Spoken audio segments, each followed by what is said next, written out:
Hey, everybody, welcome to another emergency podcast. I don't know how many it's been just in the last 7 days alone, but this one is not because of a Minnesota Vikings move. This one is because the NFC North just got rocked. The Green Bay Packers have traded for Micah Parsons. They give up 2 first-round draft picks and Kenny Clark, defensive tackle, for Micah Parsons. And then they sign Micah Parsons to a 4-year deal worth $188 million total and $136 million guaranteed. Over the last, I would say, 6 weeks or so, 8 weeks since training camps got started in the NFL, and Micah Parsons was sitting out. And every single time Jerry Jones talked, it sounded crazier. It sounded more diluted. It sounded more like he might not know who Micah Parsons is.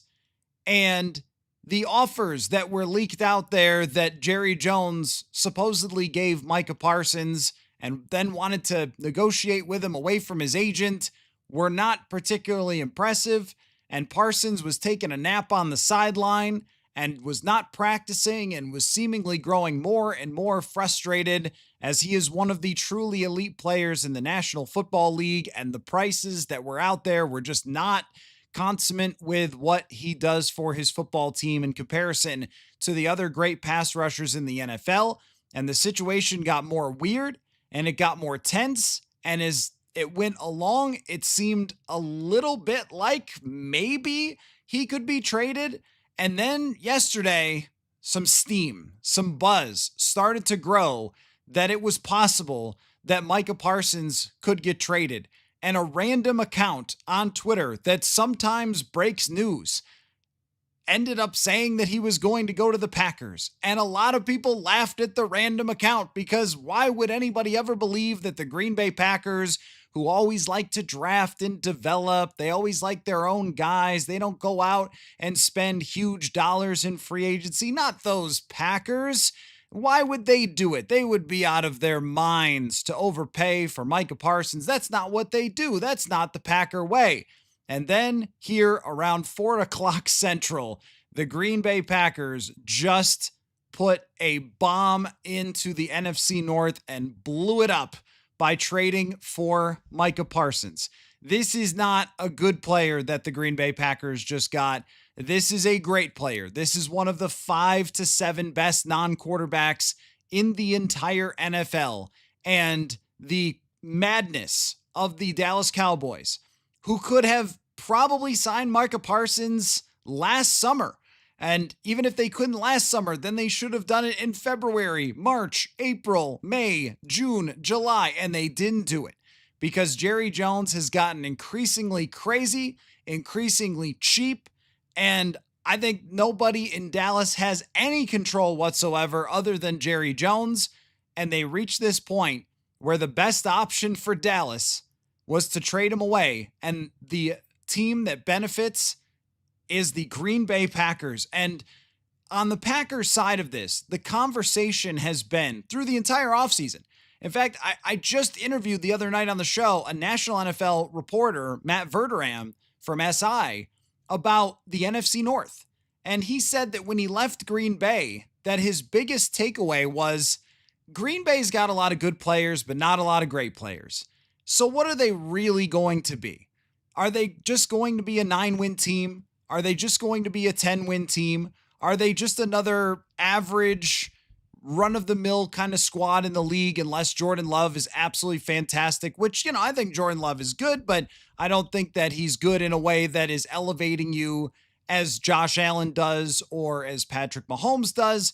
And so the Packers had kind of just become another squad, another team out there that's got a stadium and it's got great history and they got their, their whole thing that they do. But are they really a contender with the Minnesota Vikings, with the Detroit Lions? And even if a Chicago team should rise up, could the Packers even fend them off if Caleb Williams is good? I'm not sure that they are totally good enough, but a lot of good players, not a lot of great players. That's what the Packers were until 4 o'clock Central on August 28th, when they acquire Micah Parsons. And let's go through these numbers a little bit on Parsons. His 4 years PFF grades, 89, 91, 92, and 90. Those numbers are out of this world. Quarterback pressures last year in less than 700 snaps had 70 quarterback pressures. To tell you how good Micah Parsons is, last year we agreed that Jonathan Grenard was incredible, right? For the Vikings, had 80 pressures. In 2023, Micah Parsons had 103 quarterback pressures. Double-digit sacks every single year. He can line up in multiple positions. This is one of the freakiest, scariest players in the National Football League. And if you're making the old school connection of the Green Bay Packers getting Reggie White, and then, they go and win the Super Bowl in 96, this is a Reggie White-like bombshell type of move. It is that caliber of player. It is one of the top guys at his position in the NFL, and he isn't even a one-dimensional player. He isn't even a Nick Bosa where, hey, if you can survive Nick Bosa, you're going to be fine. Put him on that side, you're going to be all right. Him versus whatever, Darisaw, O'Neal, you're going to be okay. Parsons can line up wherever he wants. He can rush up the middle. He can rush to the outside. Heck, looking at his numbers here, they've occasionally had him drop back in coverage. In fact, when he was a rookie, he dropped back in coverage 284 times and was good in coverage. This is one of the best players in the NFL that the Green Bay Packers have just acquired. And everything is different now with Green Bay's defense with Parsons, because when you go through it before, now the only silver lining for the Vikings, and we will talk about this, how it connects to a Vikings-Packers matchup. The only silver lining is that Kenny Clark has just demolished the Vikings over the last 8 years or so. I feel like every game that we've ever gone into Vikings-Packers since Kenny Clark's been around, we have had this discussion of how are they going to stop Kenny Clark? And then, ironically, the Vikings go out and sign a center who can finally take on Kenny Clark, and they trade him to the Dallas Cowboys. But as far as where Micah Parsons fits into this defense, the Packers already have a quality pass rusher. I would not call him elite. I would call Rashawn Gary quality. He's had good years. Last year was not as effective. Their interior does take a pretty big hit with Kenny Clark. Devontae Wyatt has not quite lived up to his expectations. The other guys are just sort of dudes there. We're not talking about exceptional players. Clearly, Lucas Van Ness, they did not think was taking another step forward. But Micah Parsons is not the only player that I think is pretty scary on this front seven. Edgerrin Cooper last year gave the Vikings fits and was a real rising player for Green Bay. Created pressure, had quickness, some natural pass rushing skills. So now you have Gary, Cooper, Quay Walker has never really impressed me. They've got some guys that they invested draft picks there that have not been great, but are still very talented. But when you have now at least 3 guys who are top notch at what they do, one of them is one of the 3 best in the league, and then other guys who are talented, that is a lot to handle. The only silver lining for the Vikings here, other than Kenny Clark not having to play, well, he'll still play the Vikings because the Dallas Cowboys are on the schedule. So that's a silver lining, is you were going to play Micah Parsons anyway, but now you have to play him twice. But you were going to have to game plan for him at some point for this year. And now you've got to play him over at least the next 4 years, twice a year. Not ideal for the Vikings. It does help as far as the long term for the Green Bay Packers goes, that they did give up 2 first-round draft picks in this deal, and they just gave Micah Parsons an incredible amount of money, which he deserves based on his resume, and all Dallas had to do was just give it to him, and he would not be in the NFC North. But this is maybe a better comparison is when Khalil Mack came to the NFC North, and suddenly the Chicago Bears defense took itself to a completely different level. And the Bears went from a team where the Vikings were kind of like, okay, whatever, Bears, you're just kind of bumbling around in the dark, to, oh, Khalil Mack has the capability of sacking you 4 times or creating 10 pressures in a game. And Mack did that on a couple of occasions versus the Vikings. Well, now you're facing a guy who can do the same thing in Micah Parsons, who is the complete package, size, speed, versatility, everything that is a dream pass rusher. Probably the closest, I don't want to go so far over the top, but maybe the closest in skill set to a Lawrence Taylor that we've seen, or a Derek Thomas in a really long time. Like, he has that resume and he has those numbers to back that up, and he is very much in his prime.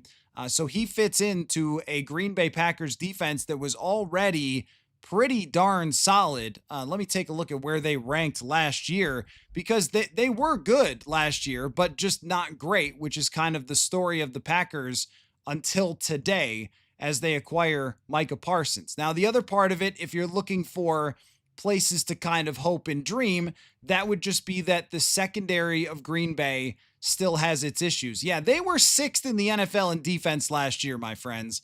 They were already 6th in the NFL in defense last year, and now they gain Micah Parsons. He, of a 90 PFF grade every year of his career, plays 800 to 900 snaps regularly. Even in a year where he was banged up, he played nearly 700 snaps.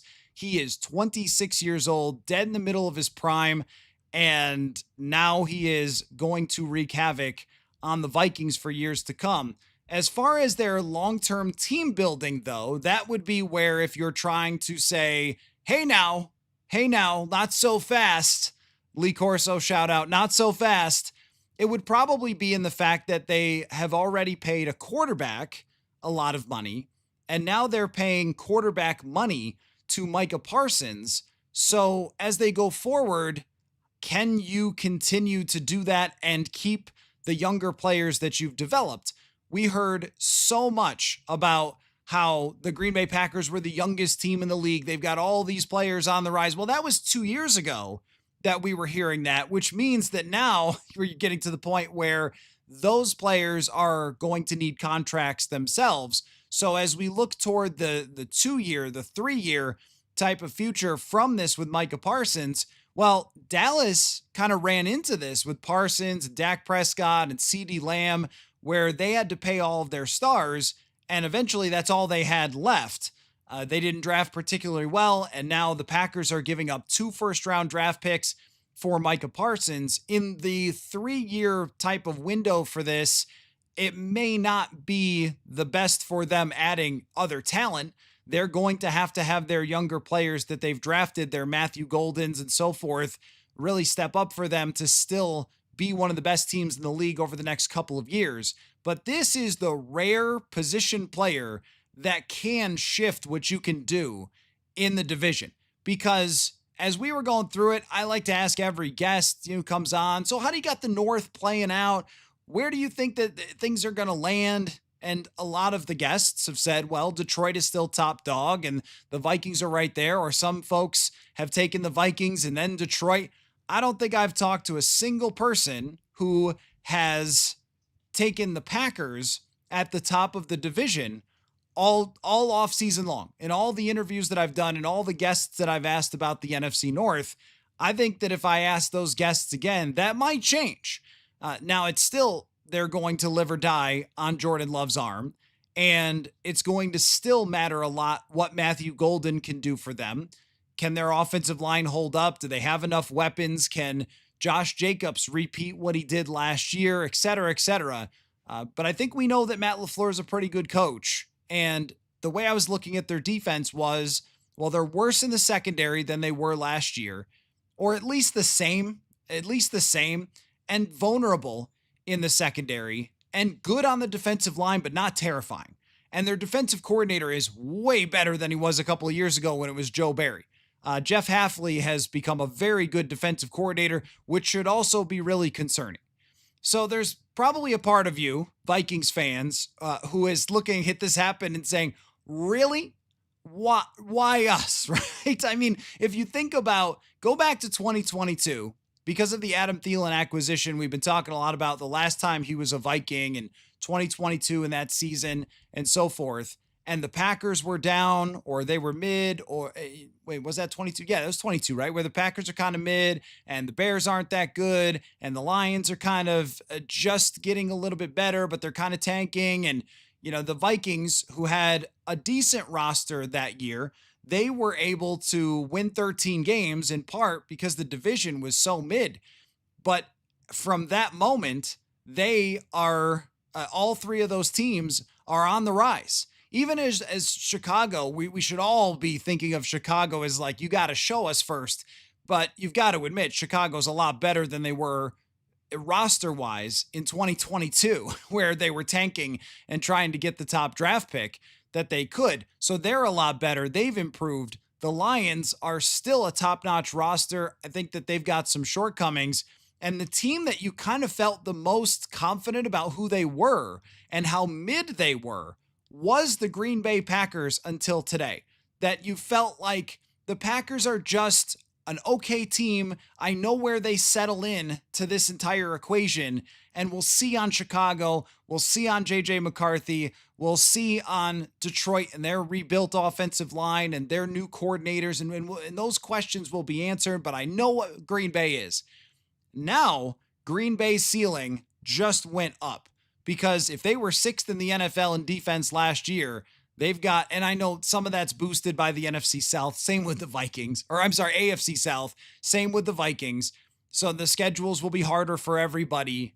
But I think that the Packers probably realized that they've got a pretty good team. And if they're going to compete with the rest of the North, they've got to go all in.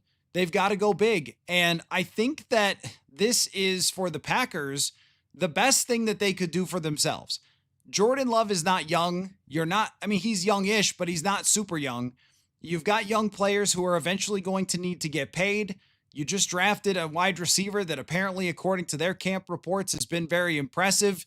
And they felt like this is time to go win and time to make this all-in type of move and not think toward the 3-year future, the 4-year future, as much as go get this superstar right now and try to win. And then we'll deal with the cap implications as we go forward.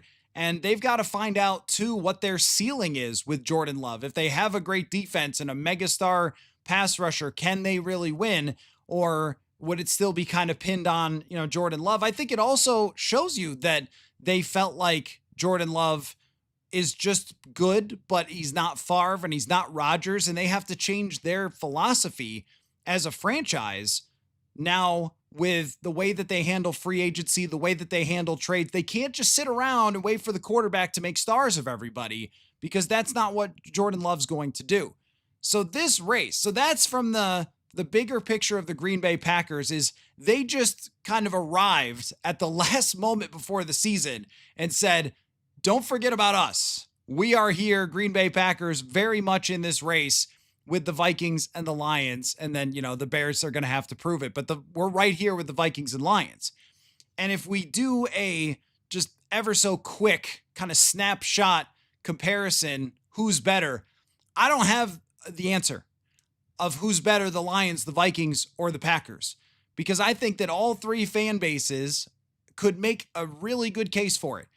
If the Lions are still saying, hey, we stacked up our defense, don't forget about that, and we still got all these weapons, we still got Jahmyr Gibbs, we still got St. Brown, still got the most proven quarterback here, okay, that's a good argument.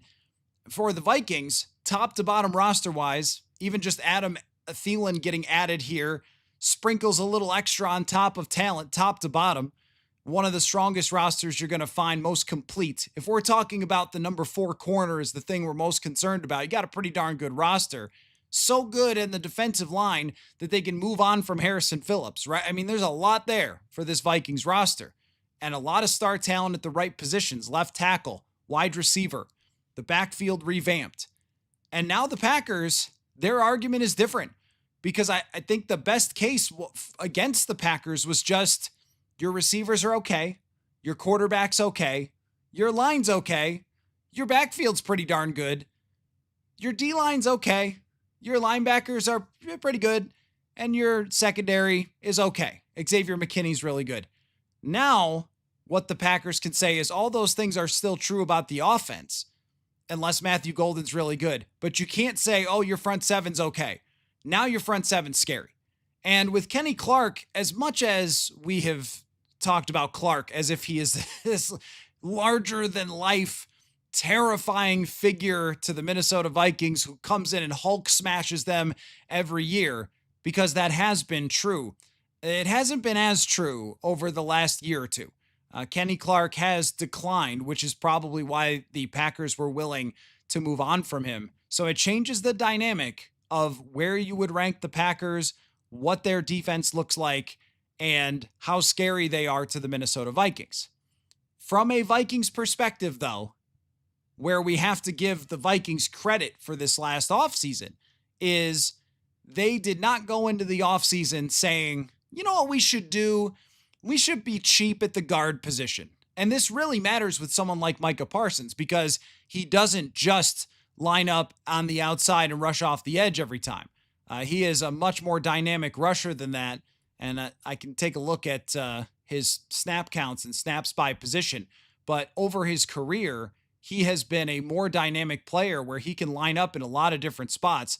Looking at last year, he split his snaps on the right and the left side, not quite evenly, but close. And also took snaps from the box. I think that Zimmer was a little more static than he was before under Dan Quinn. I think Quinn liked to move him around a little bit more. That's right. So Quinn moved him around. He took over 100 snaps from a linebacker position and then split left and right edge, and even lined up under Dan Quinn 36 times at middle linebacker. And Jeff Hafley is kind of, I would say Brian Flores inspired at times, because, he likes to do stuff like that. He likes to move guys around, and he likes to have his edge rushers inside or his rushers to the outside, guys rushing from different spots, stunts, twists, blitz, confusion. And it's actually funny because earlier this offseason, Josh Metellus tweeted a clip of something the Packers did against the Vikings last year and said, I wonder where he got that idea, insinuating that it had been stolen from Brian Flores. So this is a creative defensive coordinator. So it has to be a group effort from the Minnesota Vikings to stop Micah Parsons alone. It can no longer just be, hey, Darrisaw versus Rashawn Gary or O'Neal versus Rashawn Gary. That's probably fine. Or their interior, if it was this year, you would have said they can handle Kenny Clark. In the past, they had trouble with that. Edgerrin Cooper being quick off the edge, your tackles can handle it. The blitzes, Aaron Jones in the backfield, pretty good at picking those apart. You're going to be okay. It's different now when two guys have to be dedicated at all times, if not more, to Micah Parsons alone. And the Vikings should be thanking their lucky stars that they went into the offseason and said, yeah, it's not going to be Dakota Dozier. It's not going to be Blake Brandel. It's not going to be Drew Samia. It's not going to be Oli Udoh. It's not going to be Ezra Cleveland. It's going to be a $17 million right guard who has been in the NFL for several years. It's going to be one of the most experienced centers in the NFL and one of the best at picking apart defenses and figuring out where the pressure is coming from. And it's going to be a first-round left guard. And getting Darrisaw back to 100% by the time they face the Packers is going to be huge as well. The last time the Vikings played against the Cowboys, Darrisaw got hurt early, and then that was 2022, and Parsons just went completely nuts in that game because he was facing Blake Brandel. That was, let's see, he ended up with 9 quarterback pressures in that game against the Vikings in 2022, the last time he faced them. That was not even his highest that year. His highest was 12 that year. This is a guy, he had 2 double-digit pressure games last year. Yeah, folks, this is a conference shifting, division shifting type of move. There are very few players in the NFL that are not quarterbacks that I would say, wow, this just changed everything. This just changed everything. And as far as the Vikings go, I'm seeing a lot of you kind of, a little indignant on this. And I think you should be, because the Vikings are good enough to compete. And you expect other teams to have great players, and you're going to have to face Hutchinson, and you've built your team to face these guys. And I saw someone in the comments say, hey, this is how the rest of the North feels about the Vikings having Justin Jefferson. And I agree with that. And if you are a true Super Bowl contender, then one player doesn't make you think, oh my gosh, our season is over. We'll never compete with the Green Bay Packers. But it did just change a lot in terms of their strength in this race. And it makes me think that there are going to be 3 teams in the playoffs. And, when you talk about it should be fine. I mean, Darisaw doesn't need help. I think you guys are talking about facing other guys. If you're talking about going against the Rashawn Gary, who's pretty good, okay, that's fine. If you're talking about going up against a Montez Sweat, who's pretty good, for Brian O'Neill, totally fine. This is not them. This is not those guys. This is a guy that no matter who is playing left tackle, you do not set it and forget it against Micah Parsons. The numbers that Parsons has racked up are some of the best ever in the PFF era in terms of pressure, some of the best ever in terms of sacks from the edge position. I mean, if we go back to 2023 with Micah Parsons, because he was banged up last year, still had a great season, by the way.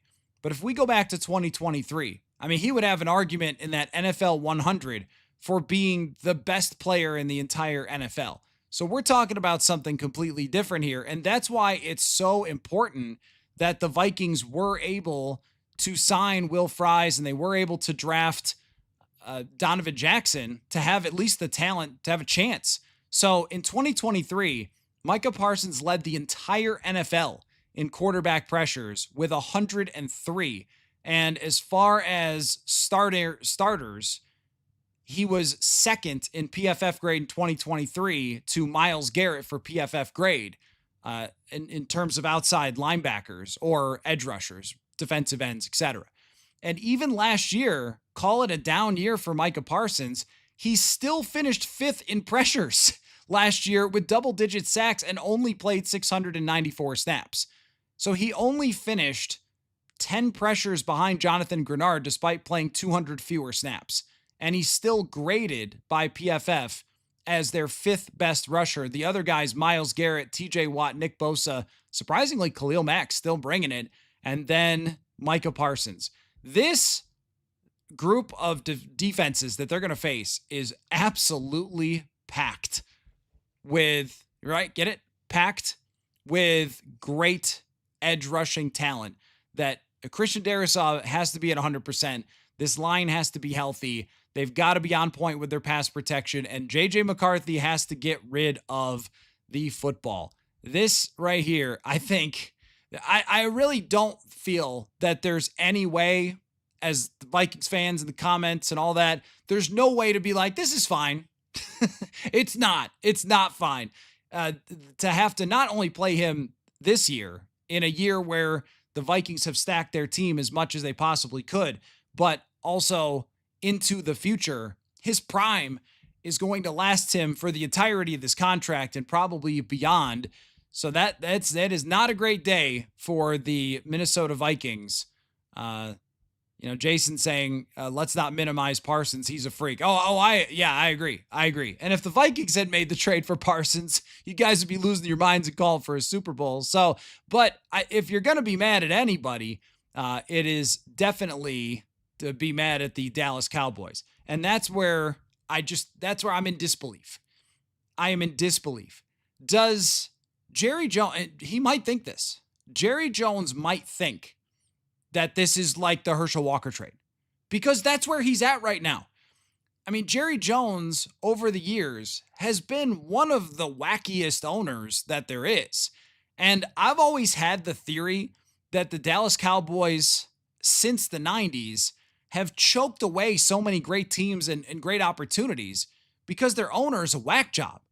And those teams, the Tony Romo teams, some of them were really, really good.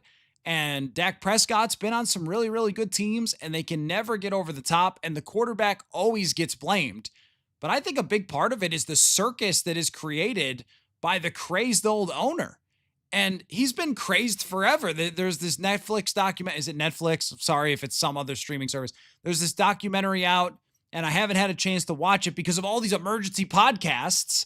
But I want to sit down and watch it because I love anything 90s football, and I'm always interested in just that era. But some of the clips that I've seen, Jerry Jones more or less was responsible for that thing being torn apart with Jimmy Johnson. And that relationship, because Jerry felt like Jimmy Johnson was getting too big and the ego and all that sort of thing. It hasn't changed a lot. He's just older and crazier. And in this case, they mismanaged. And this one is not just about Parsons, because so a couple weeks ago, I was having a conversation with a friend in the league, and I was just talking about Parsons. Like I think Dallas will probably sign him or whatever. And what I think the scuttlebutt around the NFL was that I don't think that Dallas can actually pay him what he's worth because of the salary cap and the situation there, that they had mismanaged it so badly with the other contracts. Like, they could have signed Dak Prescott to a deal that would have been like $45 million. And they got backed into a corner to the point where they had to sign him to 60. You have no chance there. They screwed around with CeeDee Lamb for so long. They had to pay him big time money. So their constant Jerry Jones with this insane theory that if he's always in the news cycle, that's good for the Dallas Cowboys, that he just always needs to be in the news cycle. So he's going to mess around with contracts until the last minute so he can get the most attention for his football team. Well, it worked. He certainly got the most attention and then did the dumbest thing possible, which was move on from one of the best players in the NFL. But in his goofy brain, this very well may be the Herschel Walker trade to him. He may be saying, oh, we did this one time way back when, and we got so much draft capital back from the Vikings that we were able to stack up our roster and win those championships, and we're going to do it again. It's not the same. 2 first-round draft picks, the Packers aren't going to be horrible. So what are these? The 18th pick at best for Dallas? At worst, it's in the 20s or 30s, because this team can now be very good. Now, I will say that, when it comes to, Jordan Love, that is still going to determine whether the Green Bay Packers are a Super Bowl type team or whether they're just a playoff team and they're pretty good. Micah Parsons has been on the Dallas Cowboys. They did not win the Super Bowl. They didn't last year even have a great defense. And they did have a great defense the year before under Dan Quinn, but they did not have a great defense last year. He was on the team. He had 70 quarterback pressures. One person does not make a franchise a Super Bowl winner on the defensive side. We know that. But I think they already had a pretty solid, a B+ type of roster. So now all the excuses for Jordan Love are off the table. That the Packers were cheap, that they didn't get enough receivers, which is true, by the way, and that they didn't do enough in free agency. And we actually made fun of them all offseason long. Wait, your only free agency signing was a big guard who's not that great? Like, that's where you spent your money? We made fun of them all offseason. Like, you're just going to be okay, and let's not even worry too much about you. They certainly changed that narrative today, but it will still come down to Jordan Love. Regardless of what, Micah Parsons can have 100 more pressures and he can have 20 more sacks. But if Jordan Love is just okay, then the Green Bay Packers will still be just okay. And they will not be a legitimate Super Bowl contender. I think that their ceiling today rised a lot. That they put themselves in the discussion with the Vikings and the Packers of having this tremendous roster overall. And if you were doing the Madden, when you're picking to play and it gives you a little overall like rating for the team, it probably would have been like an 86 before. And maybe the Vikings are 91 and Detroit's 93 and Chicago, because everyone loves them, is 104. No, Chicago's like an 82. Right. That's what they would have been before today. I think it moves up Green Bay in roster strength to being even with the Vikings and the Lions. That's what I think it does today. But it still is going to be determined, their success or failure, by whether their quarterback takes the next step or not. But this is one heck of a day for the Green Bay Packers, and one heck of a day for Vikings fans to, if you already were annoyed enough by the Dallas Cowboys, then you are going to be even more mad. So let's get to some of your comments. And, most of your comments I know are indignant about this because you're Vikings fans. So let's see if we can be rational about it. And also, deep breath. The Vikings had five people talk today, and Dane Mizutani and I did a full breakdown from TCO Performance Center. So I've got that to bring you in hour 2 of this emergency podcast, because why not? I hadn't planned to go live until 7:30, but there was no way I was waiting after this popped up. But after about another 20 minutes or so, I will get to that, because we heard from Carson Wentz, Adam Thielen, Max Brosmer, Kwesi Mensa, and Kevin O'Connell. So we've got the full breakdown there. That's in a minute, but I want to get to your reaction here to Micah Parsons becoming a Green Bay Packer. No one said Parsons played how many games last year, seems to be hurt a lot. Not really true for his career. He was banged up a little last year. That's true. Still played 694 snaps, which is around what you get from most edge rushers. The previous 3 seasons, 902, 917, and 862. So not really. I mean, this is a superstar in his prime. He has not had injury-prone issues, and at 26, he's gonna play a lot of games against the Minnesota Vikings. He certainly will. Skywalking McCarthy says idiotic by the Packers. They're paying him $47 million and traded Dallas 2 firsts and Kenny Clark. Well, they got by far the best player, who the Dallas Cowboys are never going to get Micah Parsons out of those 2 first-round draft picks. I mean, this is an elite player that they're doing it for. The chances are extremely, extremely low that they would get someone who even ever approaches him. And Kenny Clark is kind of just a guy now, after being a great player for a long time. The $47 million is a lot. It certainly is. And it approaches where Jordan Love is getting paid. So they're kind of paying an offensive and defensive quarterback. And this is where your assessment, I mean, calling it idiotic, I would not call it idiotic, not when you could get a player of this caliber. But I would say that there is risk tied to this over the long run. So this year, they're just a freaky team, and it is scary how much it's like Khalil Mack showing up at the last minute for the Chicago Bears, and then that team was a double doink away from winning in the playoffs. I think, right? That was that same team, 2018 Bears.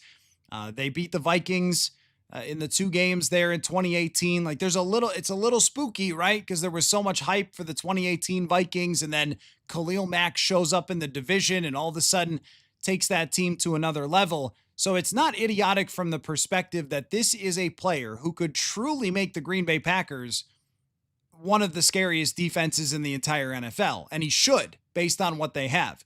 And I know that their secondary is not incredible and it has some weaknesses. Keyshawn Nixon, Xavier McKinney is really good. Nate Hobbs, Carrington Valentine, like, these are not guys that scare you. I agree with that.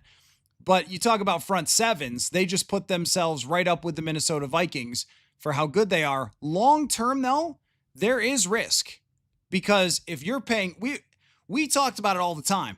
When you pay Kirk Cousins top dollar, how hard it is to work around one Kirk Cousins, an average, above average starting quarterback, not elite quarterback, with some limitations, who makes 20% of the cap. That's hard. Now, this is an elite player on the defensive side. This is a top 3 player, 4 player at his position on the defensive side. But if a quarterback who's just okay and makes $50 million can be restrictive alone, well, then adding this to it makes it extra restrictive for them to be able to do more. So if they can't win with this group right here in the next couple of years, there's nothing else to do. There's no way else to add for the Packers. It's, if this doesn't work, you've just kind of got nothing, because you don't have first round picks and you don't have cap space and you have 2 superstars. But if you don't have anything else, or you don't have enough, or you have too many weaknesses, that was what ultimately happened with the Vikings. The Vikings had stars, but they had too many weaknesses. And that's what ultimately got them. If that happens to Green Bay, then you're right. It won't look as good as it looks today. But for this team right here, when you go through their weaknesses, you can make an argument for the corners, and you'd be right, although Xavier McKinney is fantastic. But I can't find too many weaknesses for the rest of this roster. Maybe their left tackle's not that impressive. Their offensive line's pretty good. Is it a weakness for receiver? I think they have to prove that. Golden has to prove that, and that could still be it. But their running game is terrific. Their tight end is good. Hey, Ben Sims, former Viking, is still on their roster. But the rest of that, I mean, their front seven is now pretty sick. So for this year, that is scary right there. TL, a silver lining is that Detroit and Chicago also have to contend with Parsons. I agree with that. And also, it's probably, if you were going to give Parsons to somebody in the NFC North that wasn't the Vikings, I mean, maybe you would have picked the Packers, because we still, I think, feel like a lot of the roster is good and not great, and then you add some greatness to it. But if he had gone to Detroit, that's a totally different story. Then you're talking about one of the best rosters. Or if he had gone to Chicago, where they're still going to have the rookie contract advantage with Caleb Williams for a couple more years, maybe that's worse. KFT says, if McCarthy's good, I think Love is the third best quarterback in the division. Well, that's certainly possible. And Love is the one that is going to really determine how this goes. At the end of the day, Jordan Love has to be a top 10 quarterback for the Packers to win, Micah Parsons or not. But when they were already a good defense, and now they add this, the bar for Jordan Love just changed. Instead of the bar for Jordan Love of being, well, you better be an elite quarterback because that defense just looks okay and pretty unimpressive. They don't have a single pass rusher that you go into the game and you go, oh man, Myles Garrett, oh man, Nick Bosa, here it comes, right? TJ Watt, like they didn't have that. Rashawn Gary's just pretty good. They didn't have that. Lucas Van Ness has just never really become anything. Quay Walker has never really become a next level player. Now they do. Now they have the guy that you have to be terrified of every time you go into a game. And Son of Beavers brings up a great point. Says, I need Darisaw and O'Neal to stay really healthy. And that I completely agree with. That, yes, he is. Those two guys have to be healthy when they face the Green Bay Packers. Because Justin School or Walter Rouse cannot be playing left tackle when you're facing Micah Parsons, or you are in a ton of trouble. The Vikings have gone up against these guys. It's not like it's the first time ever. They have faced the Aiden Hutchinsons. They faced Myles Garrett. They're going to face TJ Watt this year. They're going to face Trey Hendrickson this year, who always gets left out of that conversation. But to face him twice, so they were already going to have to go against Micah Parsons, but to face him twice and then have to do it for the next 4 years, that if they do hit on some draft picks from the last couple years, if they do develop, if Jordan Love does play well, then Green Bay is going to have an argument to be right up there to maybe take over for Detroit as having the best roster, because they're going to have one of the best players. That's how much this shifts everything. Nathan says, will Parsons' stats still be good now that he's playing in a far better division? Is it a far better division than what he's played in? I mean, he's played in the NFC East. So, yeah, I mean, the Giants have been down. Washington's been down at times, but you have the Eagles in that division. I mean, I think that Micah Parsons, with these numbers, that is not driven by division. It's not driven by luck or circumstance. Just looking, I mean, he had 2 sacks and 5 pressures against the Eagles last year and a 90.5 PFF grade. I mean, this guy can play against pretty much anybody. I don't think that it's so much just driven by, well, he's played with some bad teams in his division, and that's been helpful for him because it's been so consistent. And divisions, they go up and down, sometimes stronger or weaker than others, and every single year he's been good. This is not the type of player who is pushed ahead by circumstance or luck or anything like that. Oh, he's had the easy tackles to go against or something. I don't think you could say that about a player like this. This would be like the equivalent of a baseball hitter hitting 350 and then being like, and everyone loves home runs, 350 with 47 home runs you'd be like, I don't know, man, they played the Blue Jays a bunch of times. Like, it's not like that. You don't put up numbers like that unless you are really, really good. KFT, Green Bay has a solid defense. Their fans will be even more crazy. A lot of number 11 sold today. Oh, yeah, if you had enough of Green Bay Packers, they were actually quiet. I thought this year the Packers fans were pretty quiet looking around the NFC North, but now it's going to be a little bit different. Alex says Donovan Jackson will eat Parsons like pancakes for breakfast. Well, you certainly hope so if you're the Vikings, but what they're going to need is everybody healthy and everybody on point, because there are questions. But the Vikings, to their luck here, they don't play Green Bay week 1 or 2, where Christian Darrisaw is just coming back. Now, Parsons lines up on both sides, so they're going to have to be healthy when they face him. But also Donovan Jackson doesn't have to face, and he will rush up the middle. He doesn't have to face Micah Parsons and whatever crazy stunts and things like that right off the bat. It's actually, the first 2 weeks are probably as well designed for a rookie to get into the mix as you ever could have asked for. Of, all right, you're going to face Chicago and then Atlanta. I think those are two of the most mediocre pass rush. Of, all right, you're going to face Chicago. Those are two of pass. So you've got time. And then with Cincinnati, it's still a bad defense, but you're going to have to see Trey Hendrickson with that team for this year. Then it starts to get crazy. Then it starts to get TJ Watt. Then it starts to get Myles Garrett. And the Philadelphia Eagles are on the way. The Lions are on the way. The Chargers have a good pass rush. I mean, there's this offensive line. It needed to be way better. And now it is, but it's going to be tested.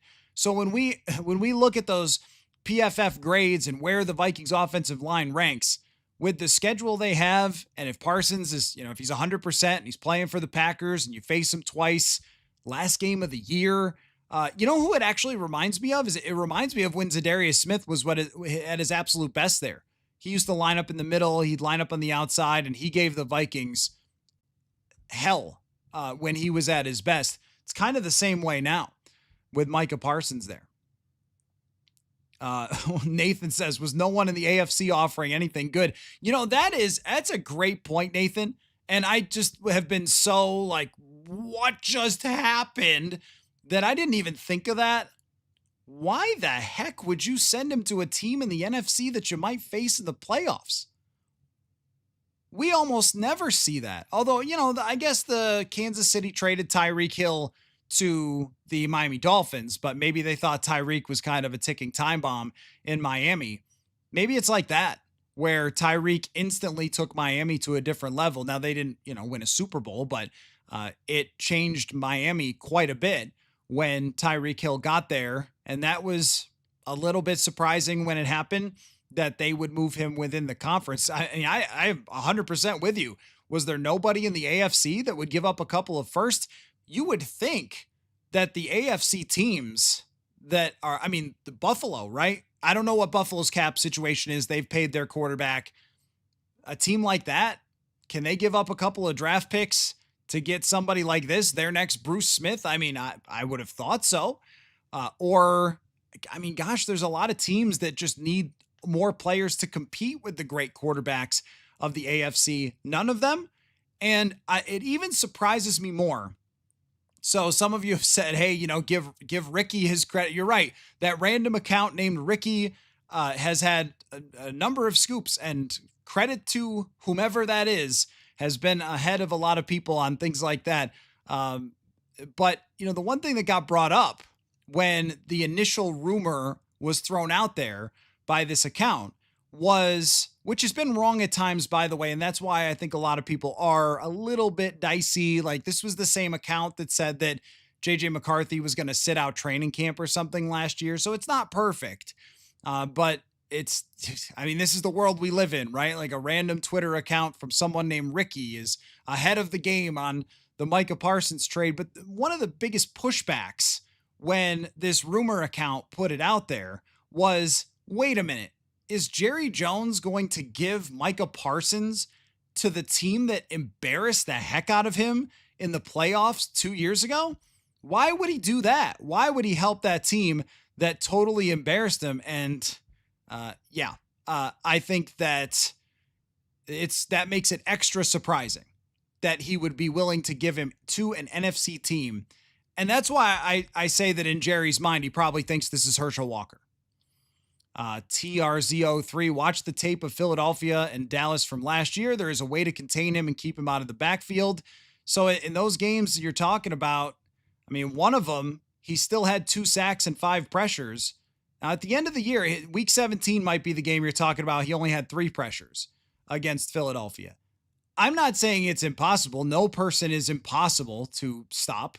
Maybe Lawrence Taylor was the only one. But the accumulation of this guy's career, I don't think there's, in basketball, somebody emerges on the scene and then you're like, they can't score when dribbling to their left. And then so every team is like, we're going to force them left. And then all of a sudden, Jeremy Lin's not a great player anymore. I don't think there's some simple answer to stopping Micah Parsons. Now, also, you mentioned Philadelphia, and Philadelphia last year had one of the best offensive lines that anybody has ever had. So, yeah, I don't know that there's just one way of stopping Micah Parsons or any way to really stop Micah Parsons overall. Skywalking McCarthy, when you tie up that money and then have to extend Jordan Love, I don't know how you fill a competent roster. Well, they have one right now. I don't know how you keep it over 4 years. Now that's reasonable. That's a reasonable critique, I think, is in the short term, in the here and now. I mean, wow, this is really good for them. And they have now the overall roster. That's what I was saying about the Madden rating. The overall roster goes from an 86 to a 92 on one player because he's that good. And a player that's that good makes everybody else better because you have to double team him all the time. See Justin Jefferson. It's the defensive version of that you have to put so much into stopping that player that the Rashawn Gary now doesn't get the double team. The Devontae Wyatt or the Edgerrin Cooper, like these guys, they don't get anymore the double teams that they might have gotten before. So it is very helpful to the rest of their players. But over a couple of years, that might be the case, that Jordan Love becomes increasingly expensive. And if you don't win this year, then the cap hits go up and it gets more challenging. And we have seen that. Nick says Love is way better than Trubisky was. Packer are much scarier. Well, that 2018 team, actually, I mean, Mitch Trubisky played pretty well. No, I agree with you. But that 2018 team, it was pretty legit. I would say it's fairly even, but you're right that Love is better. But Chicago was a really good team in 2018 with Khalil Mack. So DS says 2 guys taking up half the Packers salary cap. Cowboys just dumped their problem on the Packers. Well, I guess so. You're right about it from a 3 or 4 year perspective. That is true. But when you're talking about dumping your problem as your problem is a guy who gets 100 pressures a year and is the most dominant player at his position, probably tied with Myles Garrett, that's an interesting problem to dump on someone else. I think I would prefer that problem. I think I would rather have that problem with Micah Parsons if I were the Green Bay Packers. So this is a crazy, crazy day. And probably doesn't it feel like this is the most shuffling that we've seen? And maybe I'm just, overreacting there because of the fact that, it was only a couple of years ago that we saw Khalil Mack get traded, and that was absolutely insane. But this feels like the biggest move that I can remember happening other than that Khalil Mack trade right before the season. To have that happen is nuts. I mean, somebody asked about his sack total last year. Less than 700 snaps, and he still had 12 sacks. He's got 52 sacks in 4 years. I mean, this guy is a problem. Sacks per millions isn't good. Okay, well, all right. I just don't think. I think that anybody trying to downplay it, the reasonable case that you make is their 3-year outlook for their salary cap will be tricky if some of their other players need to get paid. I don't think that you have an argument that he's not that good. or that he's overpaid or that he's overrated or anything else like that. That to me is just like trying to somehow rationalize that this isn't very bad for the NFC North. That's kind of the way that I look at it, is when the only thing that you got on this is, but what about their future salary cap? I don't know. I mean, it seems like it's a pretty bad day for every other NFC North team. And when it comes to how much, we don't know the exact salary cap hits yet. We do know that it's 136 million. But the way that they have constructed their roster is that they do have a lot of players that are on rookie contracts. So I would assume that Josh Jacobs is in his last year here, but their top wide receiver is on his rookie deal.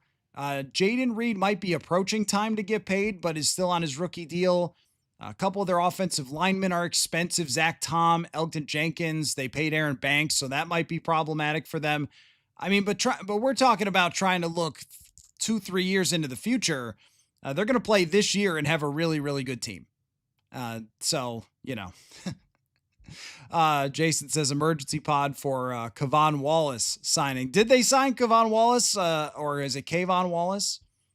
Surly Viking, thanks so much for the compliment on the Zulgad interview yesterday, and I really appreciate the super chat. Thank you so much for that.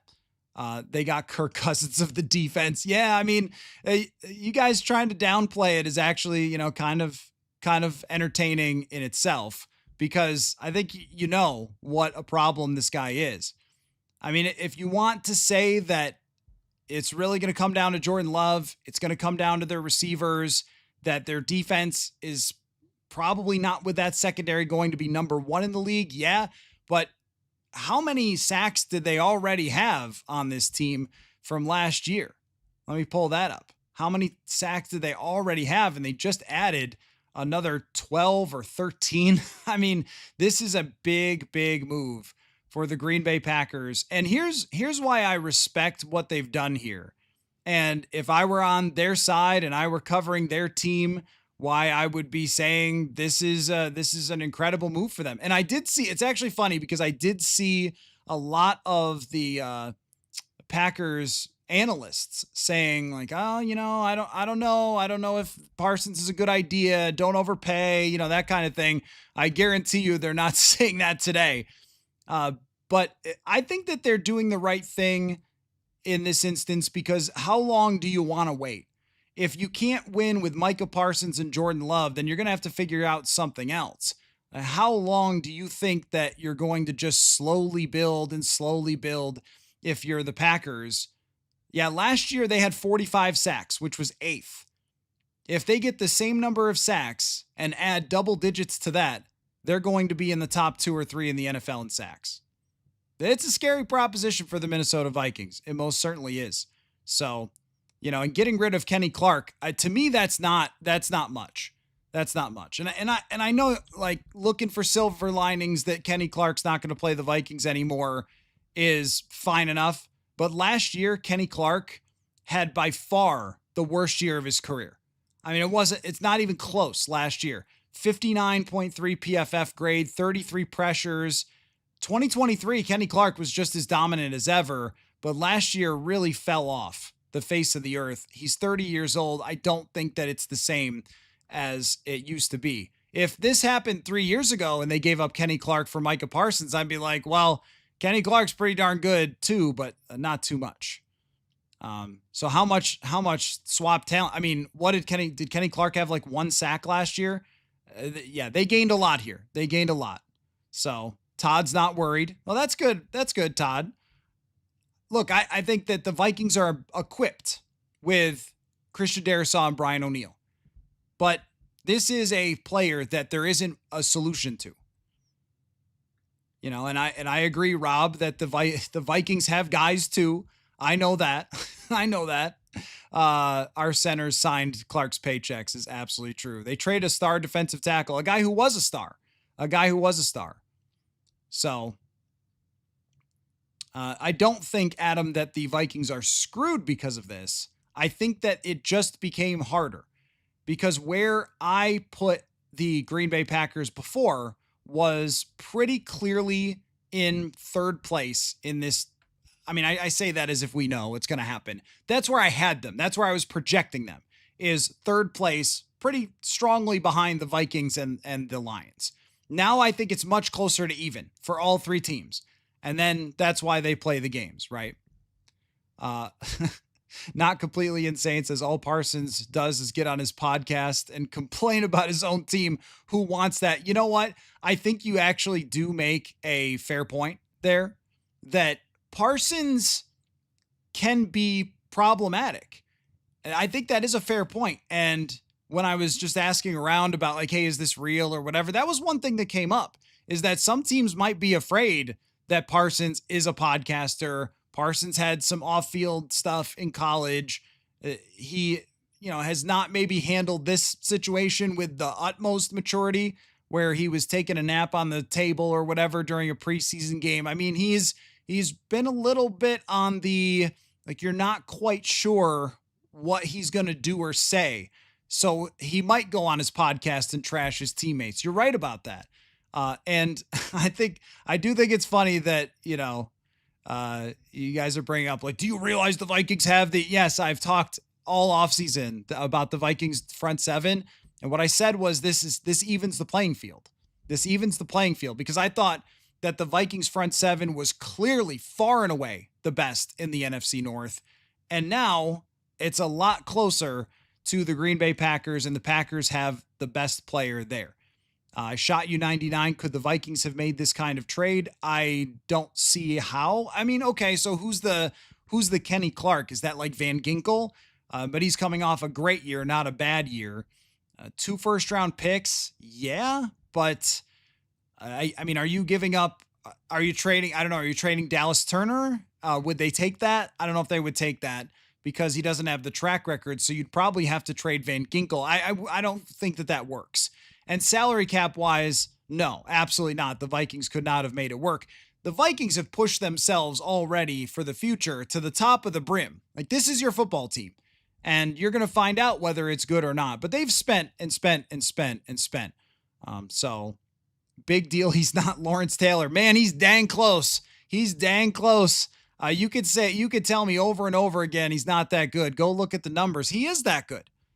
And here's what I think. Bottom line, NFC North, man. Here's how I view this. You're in a position right now as Minnesota Vikings fans to not have to hope for the AFC South to save your butt.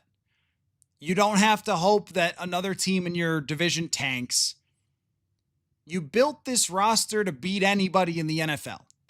Kwesi Adolfo-Mensah said in his first press conference at the beginning of training camp that the idea was to build a team that could win a lot of different kind of fights, meaning battle with anybody in the NFL.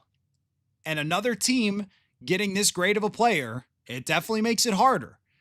But that's what you're supposed to be built to do. So I think that what we're really going to see here is the true test.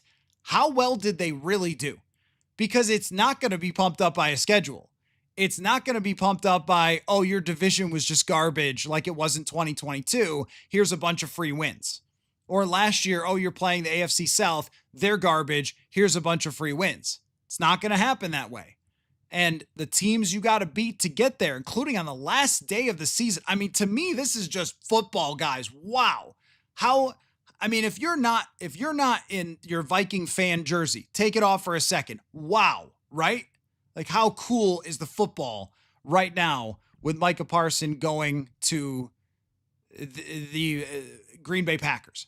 How cool are the matchups that are about to happen? Darisaw versus Micah Parsons, last game of the season.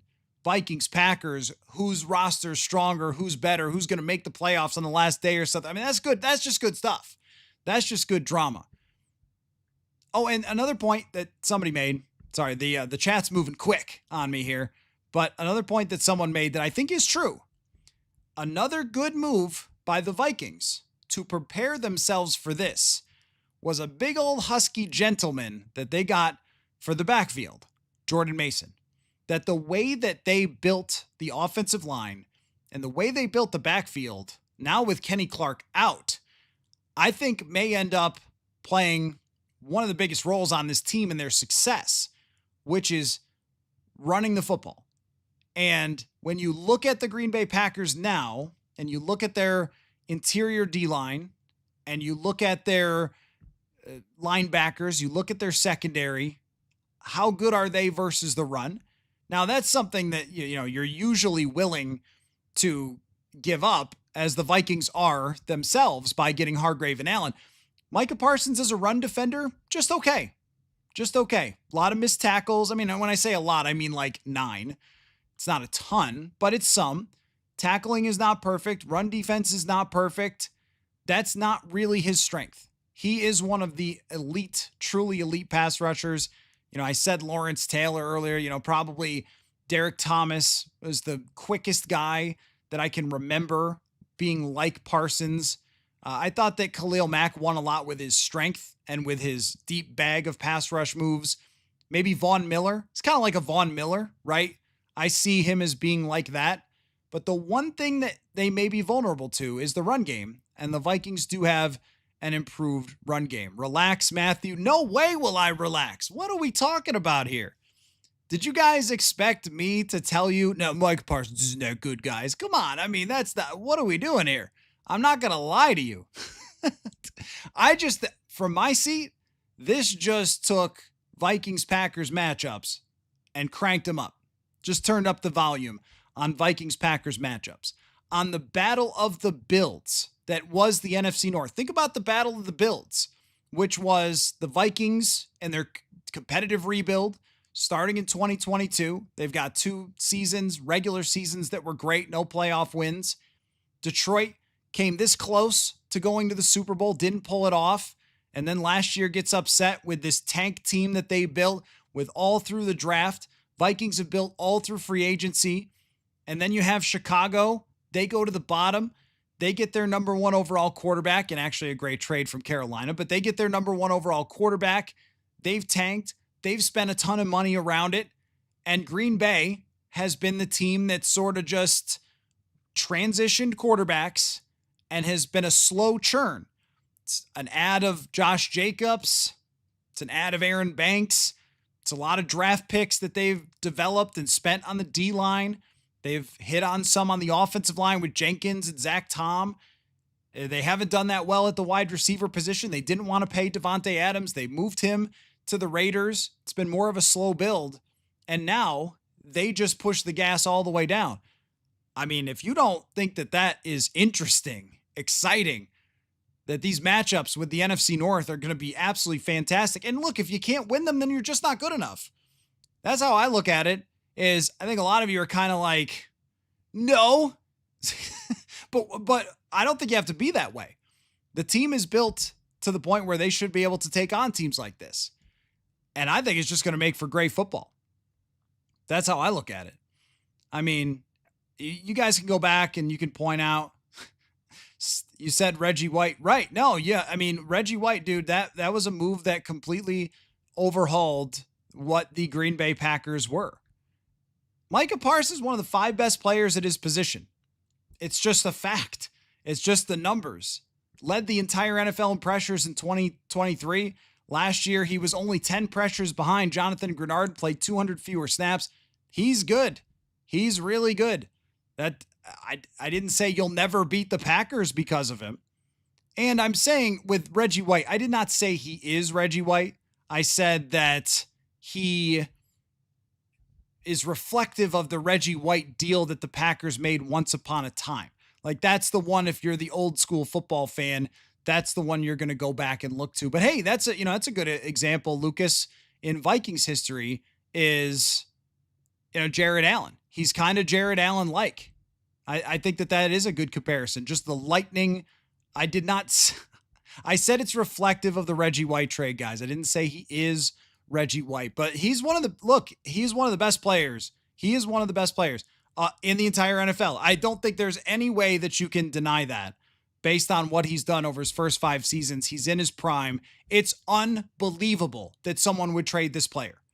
And if he was traded here, I know you guys would be 3D printing out Lombardi trophies and trotting down downtown Minneapolis with them, holding them up, thinking you're going to win the Super Bowl. So if the shoe was on the other foot, you would be talking nonstop about how he's Chris Dolman or he's Jared Allen or whatever, because he really is that good. And I am aware, believe it or not, that they had Brett Favre then. And I think I did make that point that, a lot of this does have to do with Jordan Love still, and with their offensive line and with their wide receivers and all those things. But this changes the dynamic of the entire division. There's probably 3 players who could get traded in the league that could change the dynamic of an entire division. And the Green Bay Packers just got one of them. So I am amazed. I am amazed by the National Football League right now.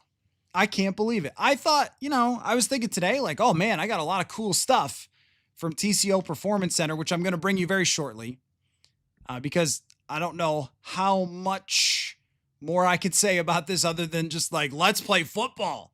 Let's go. This division, my goodness. I like good football, guys. I know. You guys are from a different seat. You want your team to win. You want the Packers to stink. You want everything to go wrong for them. And maybe it will. Maybe he'll tear apart the locker room. Maybe he won't perform to his level or whatever. We'll see. It's that kind of big swing trade. But what I like is showing up to the stadium and looking at the football teams that are about to kick the ball off and being like, this should be a good one. Thinking about a game all week, previewing a game all week. When Micah Parsons comes in to play Christian Darrisaw, I mean, it's Tyson Holyfield with that, right? That is the best versus the best. That's going to be something to watch. And the Packers, man, they just, and sadly, you folks are going to have to watch the Packers on a lot of TV debate shows coming up because of the Micah Parsons trade. But they just made these games against them. They made every Packers game pretty darn interesting to see how this thing's going to play out, because everybody in this division has a argument for being the best. And I do agree, Brian, that Parsons disrupts everything. No, he's that good. He's that good. If you're downplaying it, you're just kind of hoping. Okay. Sounds like they're signing Kayvon Wallace. Well, that's good. That one's not going to get an emergency podcast, but I will tell you guys that today there was a lot going on at TCO Performance Center. So I'm going to transition into that. At TCO Performance Center, Kevin O'Connell talked, Kwesi, Carson Wentz, Adam Thielen. It was a really interesting day out there. So Dane Mizutani and I had a long conversation. So I didn't plan on this big breaking news with Micah Parsons to the Packers. I thought that we were just going to have my discussion with Dane from earlier at TCO Performance Center and move on from there. But instead, Roger Goodell's NFL, although I didn't finish this. Now, if I had finished this pod and then it came out, then it would have been extra frustrating. But if you guys want to take a deep breath, we're not going to talk about the Packers here. All Viking stuff. That is what is on the way here with myself and Dane Mizutani from TCO Performance Center earlier today, following press conferences of Wentz, Thielen, Brosmer, KOC, and Kwesi. So here is that conversation. Hey everybody, welcome into TCO Performance Center. Matthew Coller and Dane Mizutani of the Pioneer Press, and we have had a busy little day here, folks. We talked with Carson Wentz, Max Brosmer, Adam Thielen, Kwesi, and Kevin O'Connell. And guess what? You'll be shocked. We got a lot of takeaways from all of those. So here's where I want to start. We're just going to go one by one for our day. So we come here, we park, we come in the building, we go through, we go into the little practice facility, and there is a giant, mammoth human being by the name of Carson Wentz. Got to say, in person, Carson, wow. Looks like he should actually be playing for the Minnesota Timberwolves. He is an enormous person, but that's not the point. What was interesting to hear from Carson Wentz today was just about his approach, Dane. I thought it was something that I was really wondering about is Carson Wentz. Like, you're here, you used to be a starting quarterback. You're okay with being a backup now. Are you kind of bitter? Or do you think that you should be QB1? Or what's the story here? And Carson came across as someone who really understands where he is in his career as a journeyman backup quarterback. And he talked a lot about having a willingness to help in any way possible. And it really stood out to me when he told a little story about getting here and talking with J.J. McCarthy and saying, this guy's never even prepared for a game before. So they were having a conversation about how Carson Wentz prepared for his many, almost 100 starts in the NFL. And I walked away from that press conference thinking, Dane, that they've got somebody who can be legitimately helpful to J.J. McCarthy. Not just someone who can help if they lose J.J. McCarthy and can come in and play, but that can actually take on that mentor role. I really took that away from him, that he felt like he was taking that on, and that was important to him as he arrives here with the Minnesota Vikings. Yeah, and I think J.J. McCarthy is the centerpiece in all of this. How can the Minnesota Vikings help J.J. McCarthy along, make sure J.J. McCarthy is in the best position to succeed moving forward? And frankly, independent of what Sam Howell did on the field during training camp, Sam Howell probably wasn't that guy. Sam Howell is 24 years old. Sam Howell started 1 year in the NFL and it didn't go well. Carson Wentz is 32 years old, going on a decade in the NFL, a ton of experience, a ton of life experience, a ton of professional experience, all of that where J.J. McCarthy can go to Carson Wentz, ask questions, and get meaningful answers. I think that is an important part of the equation for a backup quarterback. Can Carson Wentz win 2 games if J.J. McCarthy is out for 4 games? Yeah, he probably can do that too. He's proven across his 94 starts in the NFL that he is capable. Now, I did walk in here thinking, how is he going to take to this role? He was the franchise guy with the Eagles. He was a starter with the Colts. He was a starter with the Commanders. But it does seem like the past few years, 3, 4, 5, he's really started to grasp his reality, where he is at in his career. And he has transitioned to being a backup and being okay with being a backup. So I think the Vikings have someone now who can help J.J. McCarthy along, who can win a game in a pinch, but can bring kind of that holistic approach to the position. That is really important. Like, now I hope we're not talking about Carson Wentz too much this year, because then something terrible happened. But overall, I think when you look at what the quarterback room looked like a week and a half ago to what it looks like right now, the Vikings are better in the aggregate. I think they're a lot better off in not just the chances that they need to use their backup quarterback, because after the way Sam Howell practiced throughout the summer, I felt like they would lose every single game if he had to play, because for whatever reason, maybe he connected with the Washington offense a little better at times than he did with this offense, but he never really seemed to have it click for him. And Wentz has been in a bunch of different offenses, but one of them was the 2023 Los Angeles Rams, which we know that Sean McVay's offense is extremely influential and similar to what Kevin O'Connell runs. So I'm sure some of the terminology won't be that hard. He also has familiarity with Josh McCown, who was his backup quarterback in 2019. And he said, it is kind of funny, like having them work together as players, and then now he's still playing and McCown is his coach. But that communication seems to be open right away. And I just felt like Wentz was very good at expressing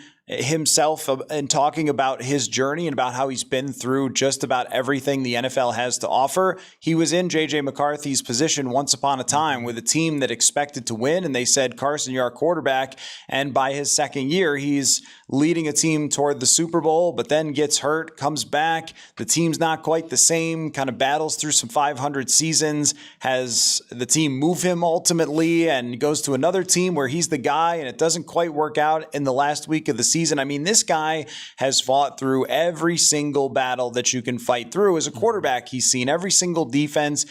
I think that experience is so valuable. And even just when J.J. McCarthy in the middle of a game goes through something difficult and comes over to the sideline, there's a guy on the sideline with him who can see the game extremely well, who can be looking at the iPad, who knows defenses that he's faced, and can also have the experience of what he's gone through over his almost 100 games in the NFL. I did wonder what is Carson Wentz's approach, because we've heard sometimes quarterbacks who are backups, not necessarily that Kevin O'Connell has wanted to pick or Sean Mannion before, like all those guys have been the helpful backup quarterback, Nick Mullins, of course.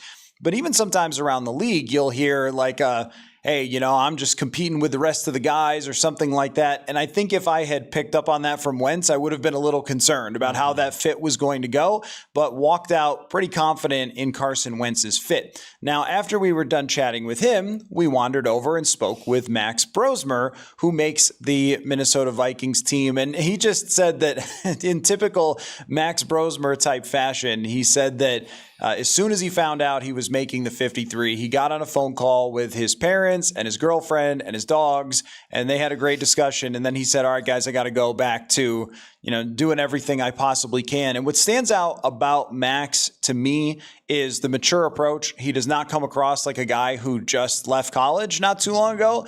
And Kevin O'Connell said that he had picked up on their offense and the things they wanted to do, the techniques that they use, as fast as anybody that he's been around. And that was really our experience watching Max Brosmer here. Is I think what's above the shoulders is so impressive with Max, whether it's his mentality from a day-to-day basis. He talked about when they're running the practice reps, he stands back behind and runs the mental rep on air. He does the drop back. Like this is who Max Brosmer is.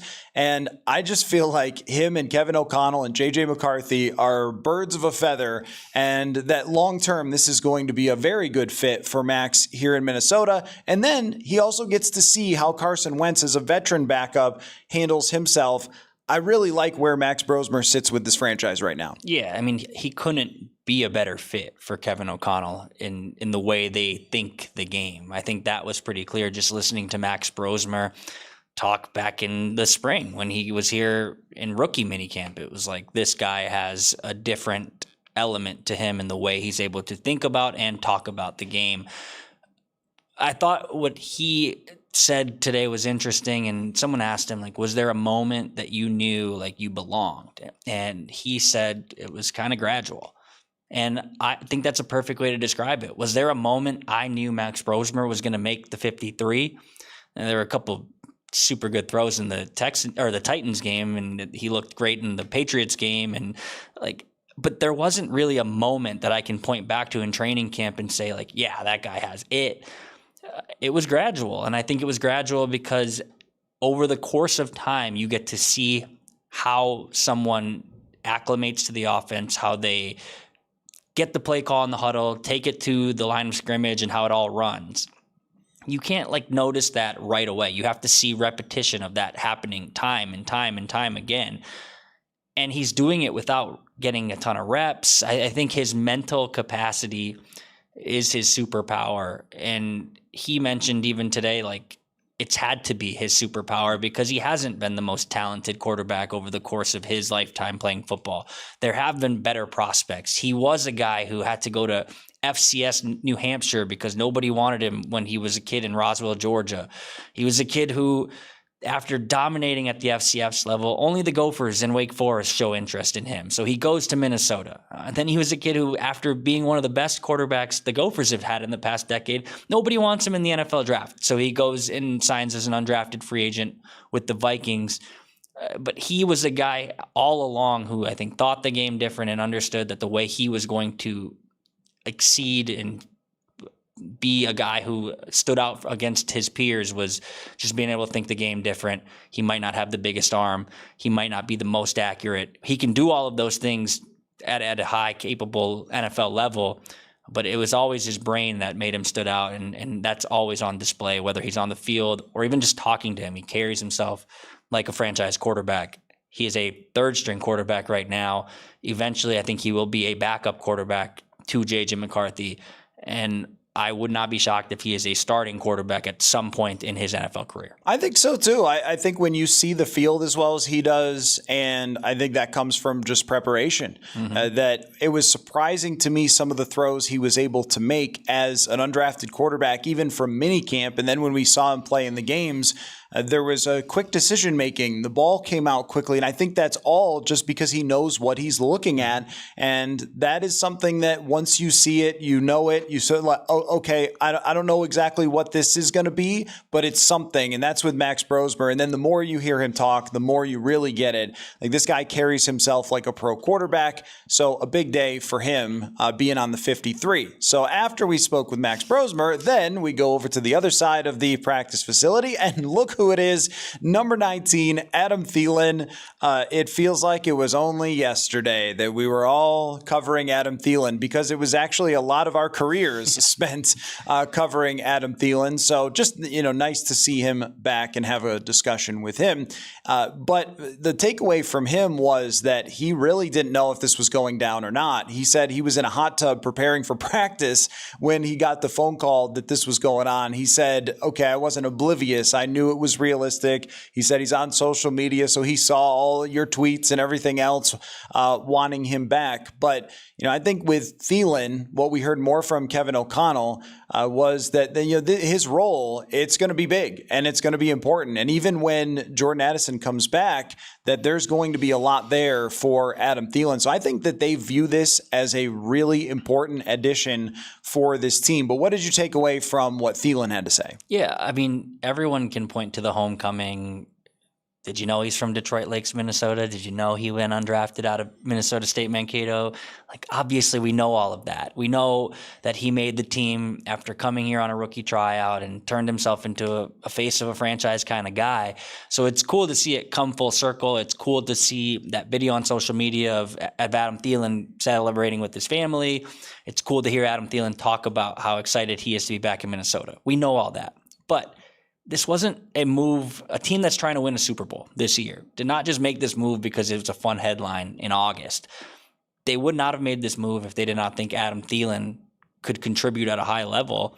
And I think the biggest takeaway for me, talking to Adam Thielen, he still thinks he can contribute at a high level. And listening to Kevin O'Connell talk about the versatility that Adam Thielen has shown, not only throughout his career, but in the past 2 years in Carolina, being asked to do a lot in that offense, being asked to bring a young quarterback like Bryce Young along and help him and be a guy he can rely on. It does mirror what the Vikings are going to ask Adam Thielen to do for J.J. McCarthy, especially in the early stages of the season when Jordan Addison is serving his suspension and Jalen Naylor is still working through his hand injury. So the takeaway is that it's a fun story. It's a cool, full circle moment, but it's so much bigger than that. They would not have done this just to have some good press and good PR, right before week one. He's also a guy that's been here before, worked a year with Kevin O'Connell, probably across the league and the people that were available. If anybody can pick up an offense in a week and a half, 2 weeks, it's Adam Thielen. Everybody who was out there, whether it's on the free agent market or on the trade market, nobody's picking up this offense as quickly as Adam Thielen can because he's been there, he's done that. So it's a cool moment for sure. But I think when we see him producing on the field, maybe week one at Soldier Field, we'll say, okay, yeah, that makes sense. They did this because he can still play. So he also talked about his connection with J.J. McCarthy, where they have worked out in the last 2 summers together. And there's even a video of Thielen talking with Alec Osmus from KSTP after one of those workouts and saying, this kid's got it, Vikings fans, you're in great hands, or whatever it was that he said. And he said, at those moments, I never would have imagined that I would have been walking back into this building to play with J.J. McCarthy. But he actually gave some great specifics about what he learned about J.J. McCarthy, that when they were going over different things, running routes, throwing on air, that he said that McCarthy had really strong specifics about what he was looking for and why certain routes worked a certain way, that their brains were kind of on the same wavelength with that communication. I think another one of J.J. McCarthy's superpowers, by the way, is being able to communicate with his wide receivers. We saw it all through camp where after reps, he's walking over to whoever it was, Lucky Jackson or Thayer Thomas or Jordan Addison. And I think that we saw him and Addison really get on the same page. And there was a mention of Kevin O'Connell that he thought Addison had the strongest or one of the strongest camps of anybody on the entire team, which I would completely agree with. And I think when you can communicate well and Adam Thielen can communicate well, that is a bonus for those two getting on the same page, that they've already been having those high-level football-y type discussions about the offense, and that's not going to be something new for him or them when Adam Thielen actually arrives and gets out on the practice field. It's not going to be, oh, nice to meet you, let's talk about a route. They've already actually had a simulation of this, and when there's only how many days left until the Vikings play, every minute kind of counts with that they have had banked up. But I think the other part with Adam Thielen is just he could not control how excited he was to be back with the team. I mean, the entire press conference, he was trying to say things that are very Adam Thielen-y, like, be where my feet are. And he was, talked about how much Carolina meant to him and how that was hard to leave Carolina and that was a unique experience for him because he had always lived in Minnesota around his family and his lifelong friends and all that stuff. But you couldn't take the smile off his face when he was talking about being back in Minnesota. So there was some folks who had questioned, like, does Thielen want to come back? Did they leave on bad terms or something? Well, clearly not. And Kevin O'Connell talked a lot about, that was my first question to O'Connell, about their relationship, about them staying in touch for this entire time, just as people in the league. And I think that's important too, that he knows O'Connell. He knows how O'Connell competes. He knows how he is as a play caller. He knows his confidence as a coach and how he communicates. So all of those things in a tight pinch, not that I don't think Kendrick Bourne could have come here and play as a veteran player, but it's got all these little kind of ancillary benefits to it beyond just, they got a receiver who's 35 who caught some passes last year. Yeah, there was a moment, like you talk about Adam Thielen not being able to contain his excitement. I think our friend Kevin Seifert asked, hey, were you given a choice at any point in this? Like, were you given a choice if you wanted to come here? And he said, I'm not going to get into the negotiations. I'm not going to get into, what I did or didn't have a choice in the matter, and tried to keep it cards close to the vest. And then a question later, our friend Alec Lewis asked, how excited are you to work with Kevin O'Connell? And Adam Thielen said, well, I'm super excited. I wouldn't be here if I wasn't excited. So basically, yes, he had a choice to come here or not, and he did want to come here, is what you can take away from that. He's super excited. I think it makes sense that everyone involved is excited about this move. We'll see how it works out. It did take me back to 2010 when I saw this news break yesterday, because when I was a wee little boy, 5, 6, 7 years old, I liked Randy Moss, was obsessed with him, had an 84 jersey. Well, I grew up in the suburbs of Chicago. I came here for college. They traded for Randy Moss in 2010. I called my mom. I said, send me my 84 jersey. And I got it, wore it around school or around campus for about 4 weeks. And then we all know how that ended. But I was thinking to myself, are there kids in college today thinking, wow, I grew up watching this guy and here he is. I think those full circle moments across the state are going to be fun. But I cannot stress enough, they did this because they think he can still play. Right. I don't think they did this for the vibes. They definitely did it because he can fit into any role in this offense. We've seen him play the slot. He played the slot a lot in Carolina, but we saw him do it here, outside, bunch formation, whatever you need to throw at him, he should be able to handle it. And they are going to need it to work out way better than Randy Moss's return to Minnesota in order for this thing to work over the first 3 weeks. And then, there was the question to Kevin O'Connell about how he fits in after. And O'Connell basically said, we have so many formations, so many combinations that, there's going to be a role there. There is no real 1, 2, 3, even though we know who number 1 is. I guess we should say 2, 3, 4 after that. But for me, his role after, I think, should probably remain as wide receiver 3 as much as they can, because I think as Jalen Naylor does provide a certain element, it's only ever been that, and his training camp did not give me a ton more confidence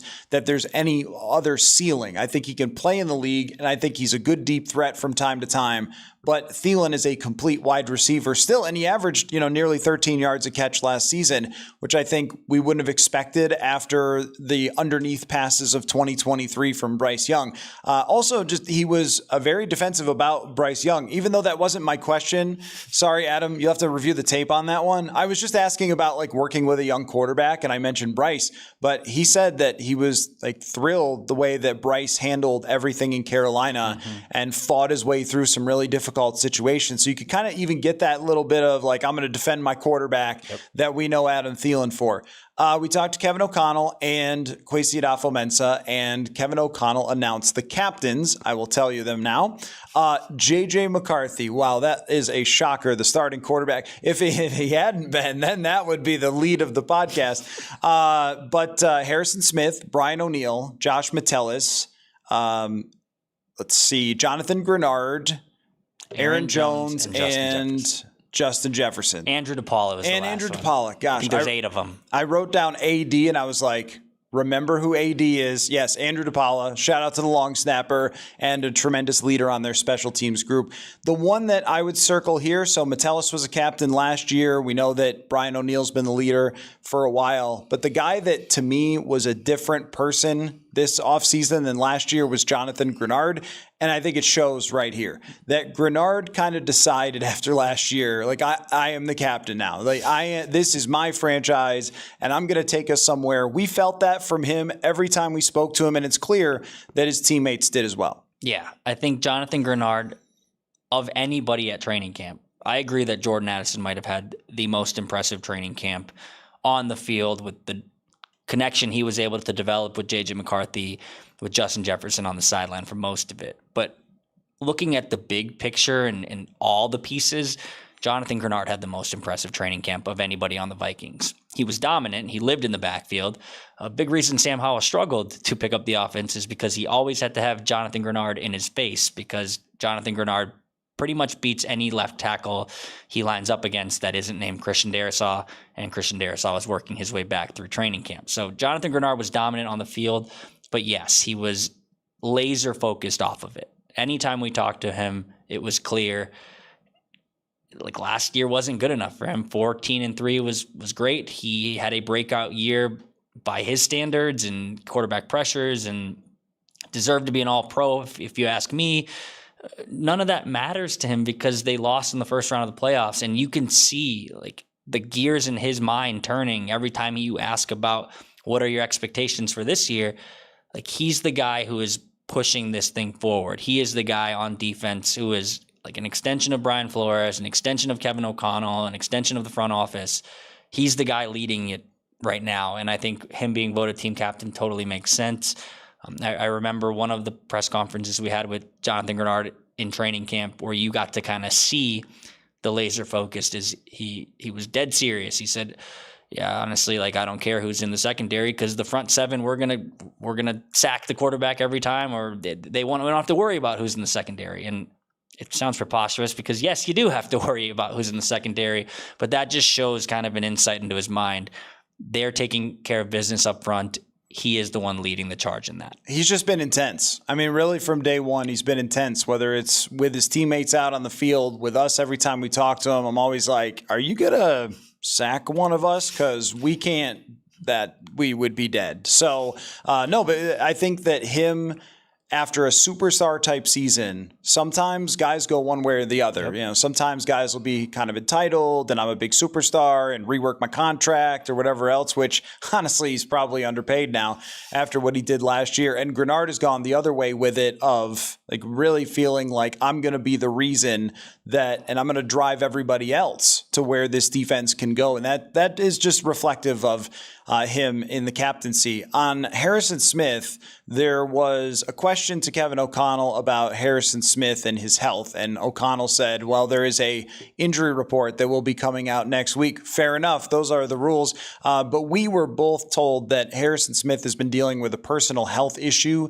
that is going to have him be week to week. And that's really all the information that we have. So we're just going to have to wait and see on Harrison Smith and his recovery. But it does sound like week one may be in question for Harrison Smith. They're deep at that position of the safety spot.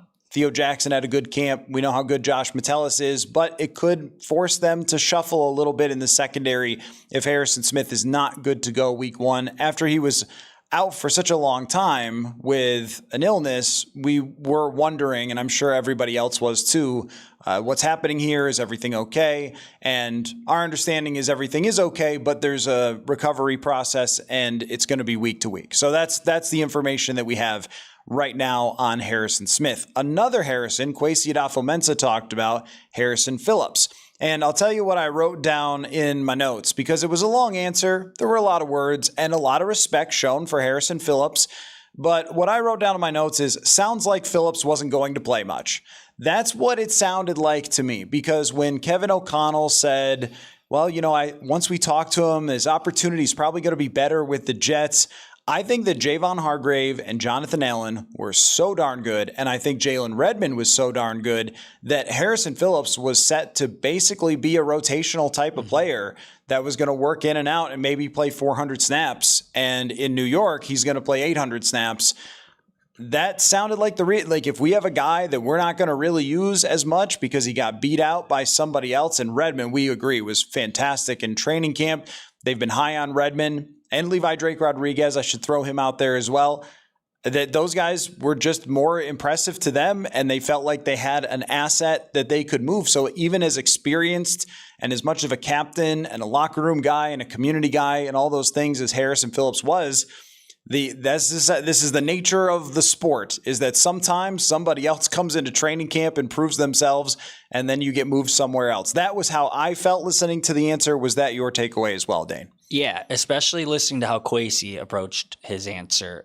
I think everybody was surprised last week when Harrison Phillips got traded. I thought he was just a guy who would maybe retire with the Vikings. He means a lot to the community. He was a pretty proven player on the field. I think he had a pretty good year last year. So I was surprised on the surface when that trade goes down. But then you listen to them talk today. You talked about Kevin O'Connell, the conversation he had with Harrison Phillips shortly after he was traded. I thought it was interesting listening to Kwesi Adofo-Mensah talk about it, though. He mentioned something along the lines of it's good for the organization and it's good for the player. So I think that good for the player taps into, he was probably going to see his role reduced to more of a rotational player on the defensive line, not a foundational player that he was signed to be back in 2022 or whenever he first signed with the team. But then in that same breath, like you hear Kwesi Adofo-Mensah talk, good for the player and good for the team.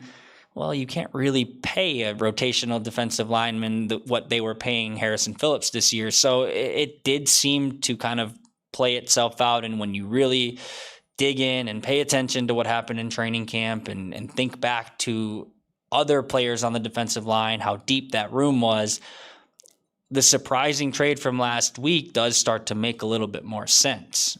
I think it's a guy who means a lot to the franchise, will always mean a lot to certain people in this community and certain people within these four walls, this building. But there are other players that are just better than him right now on the roster. I think Jonathan Allen, Javon Hargrave are at the top of that list. But yes, Jalen Redmond, Levi Drake Rodriguez, Elijah Williams, like all of these guys are pushing for playing time. I think it's going to be more of a rotational front after Jonathan Allen, Javon Hargrave. And I don't think Harrison Phillips had put himself into, we have a trio that starts up front. I think it was, we have a duo that starts up front and we have a bunch of guys who rotate in. This was good for the team because the Vikings don't have to pay a rotational pass rusher in the trenches. It was good for the player because Harrison Phillips can go play damn near every down in New York. And when it comes to a guy like Harrison Phillips and his role, it's something that there are more defensive tackles can do than what Javon Hargrave can do. Mm-hmm. There are more guys who can stuff the middle, own gaps, get into the backfield, which I think Jalen Redmond is excellent at, as versus the run than there are guys who are Jonathan Allen and can put up 50 pressures in a season. And that's just never been Phillips. And it seems like this is a philosophical change as well from Brian Flores of making the focus, being able to rush with 4. And maybe in part because the cornerback room remains a little bit suspect. That was something that was asked about as well. When Kwesi Adofo-Mensah was asked about the cornerbacks, he said, well, we did pick up Fabian Morrow, so yesterday I made the headline of the show, the Vikings pick up a veteran corner, and people were not happy that it was Fabian Morrow. Sorry, it's a fact. He has been a starter in the league. He called Fabian an NFL caliber player. I would agree with that. I mean, he's been around for a long time in the league, but that wasn't the big acquisition, the big trade for a corner, the big signing that I think a lot of fans were looking for after training camp, where Mekhi Blackmon came so short of expectations. And that was something that we didn't see coming entering training camp. And if the only answer for that is Fabian Morrow, it does leave you feeling a little bit on rocky ground about the cornerback group outside of the starters.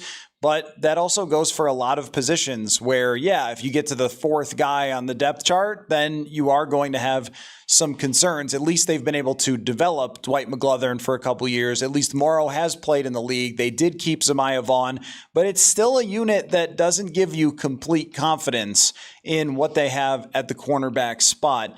Did that sound to you like anything else is on the way, Dane? Because it kind of sounded to me like, yeah, we might be set there. That's what it sounded like to me. I could be, by the time we run this, there could be 3 new corners. Yeah, I got a little bit different of a feeling in that moment, because when he's asked about, hey, you have 4 cornerbacks on the roster right now, and he mentions Fabian Morrow.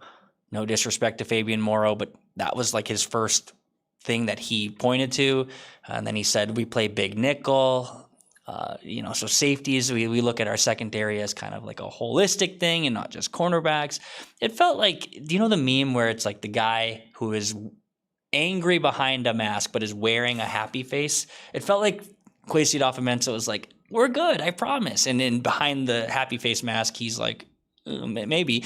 I don't know if it's imminent. I don't think they're on the phone with Stephon Gilmore's agent right now. Maybe they are. Maybe when this releases, they'll have signed him. But I do think when you read between the lines of who he mentioned as we're going to be fine, and then you hear him say we're always looking to add and improve, I think he's probably looking to add and improve at some point.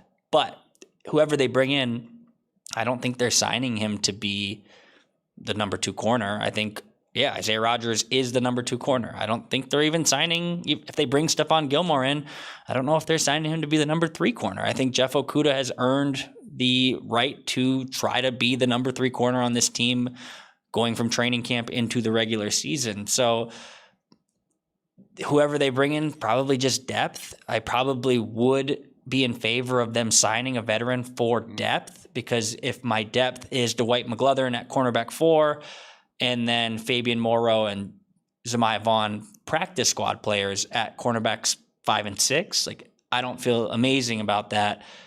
So no, I don't know if I walked away thinking they're going to get someone. They're working the phones right now for it. But I think they are looking to improve that room.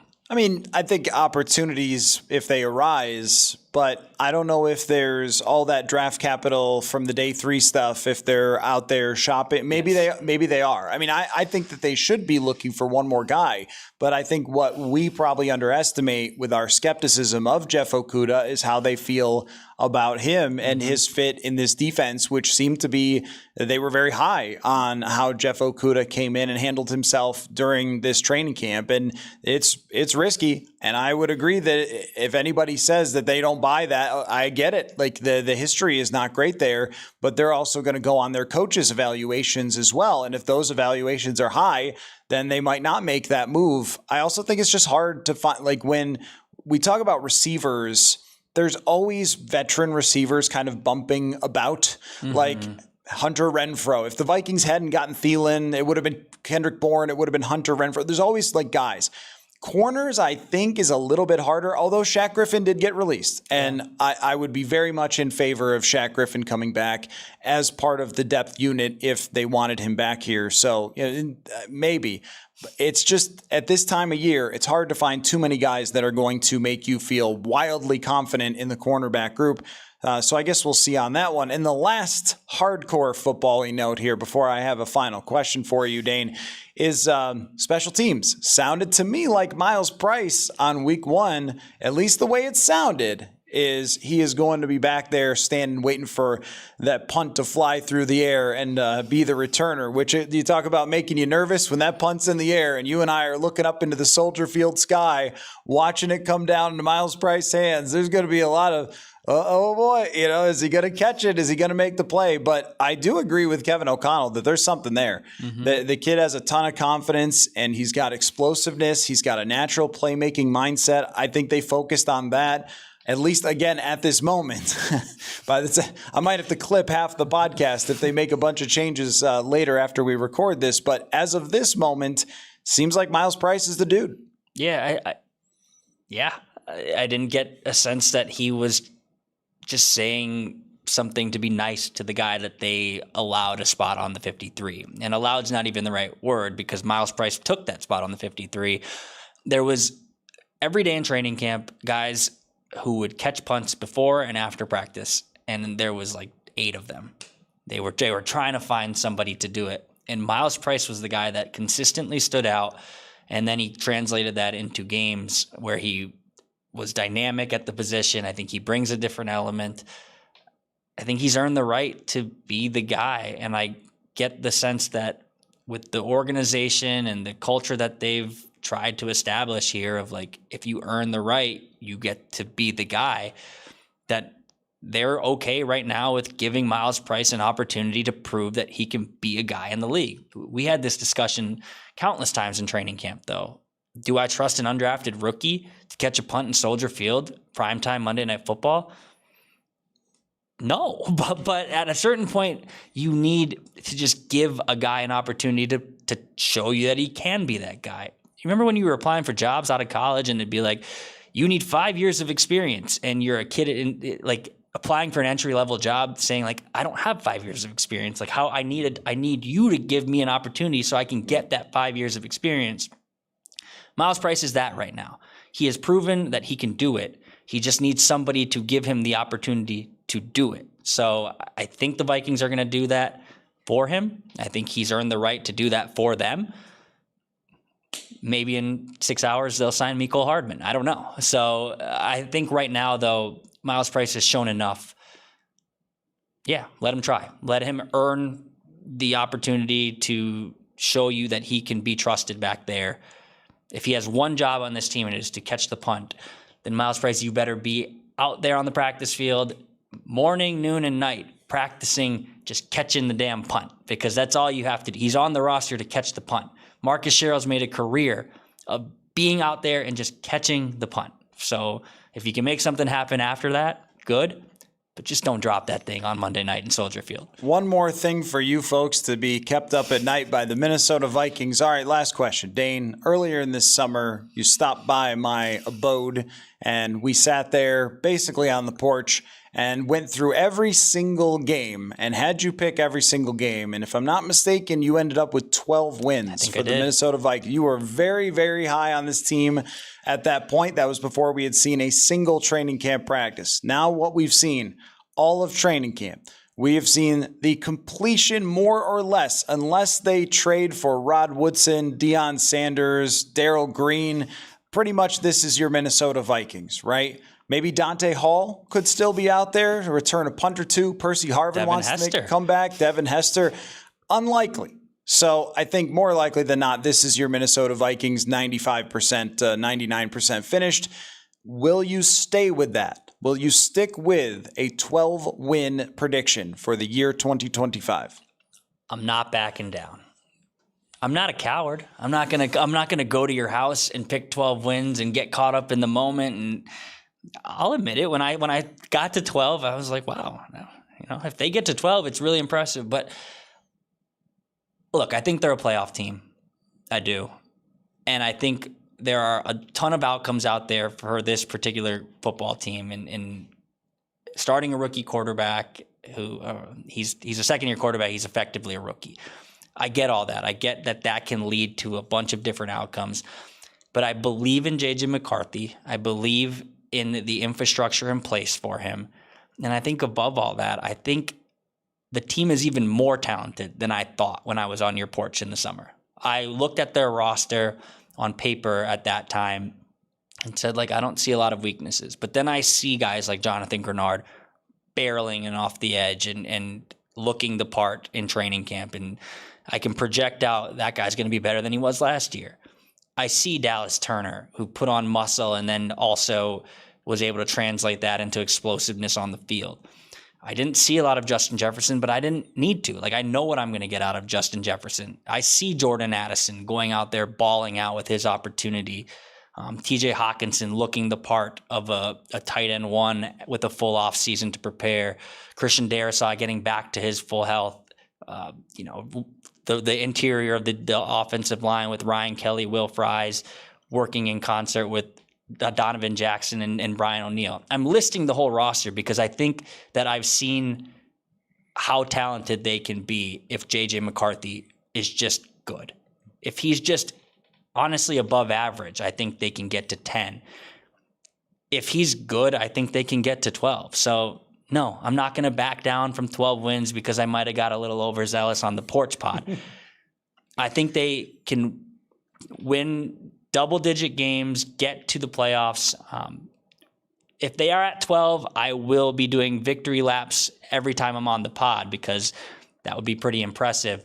But I think the biggest takeaway is this is a very talented football team that can do something special this year so long as the quarterback is who we think he is. It's a shade aggressive, but I think at this point in the season, this is the fewest number of major questions that I've had about the Minnesota Vikings since 2017. Just when we go position by position, what's this guy going to be? How's this guy going to perform? Is this going to work? There's questions, of course. There's questions on 32 teams.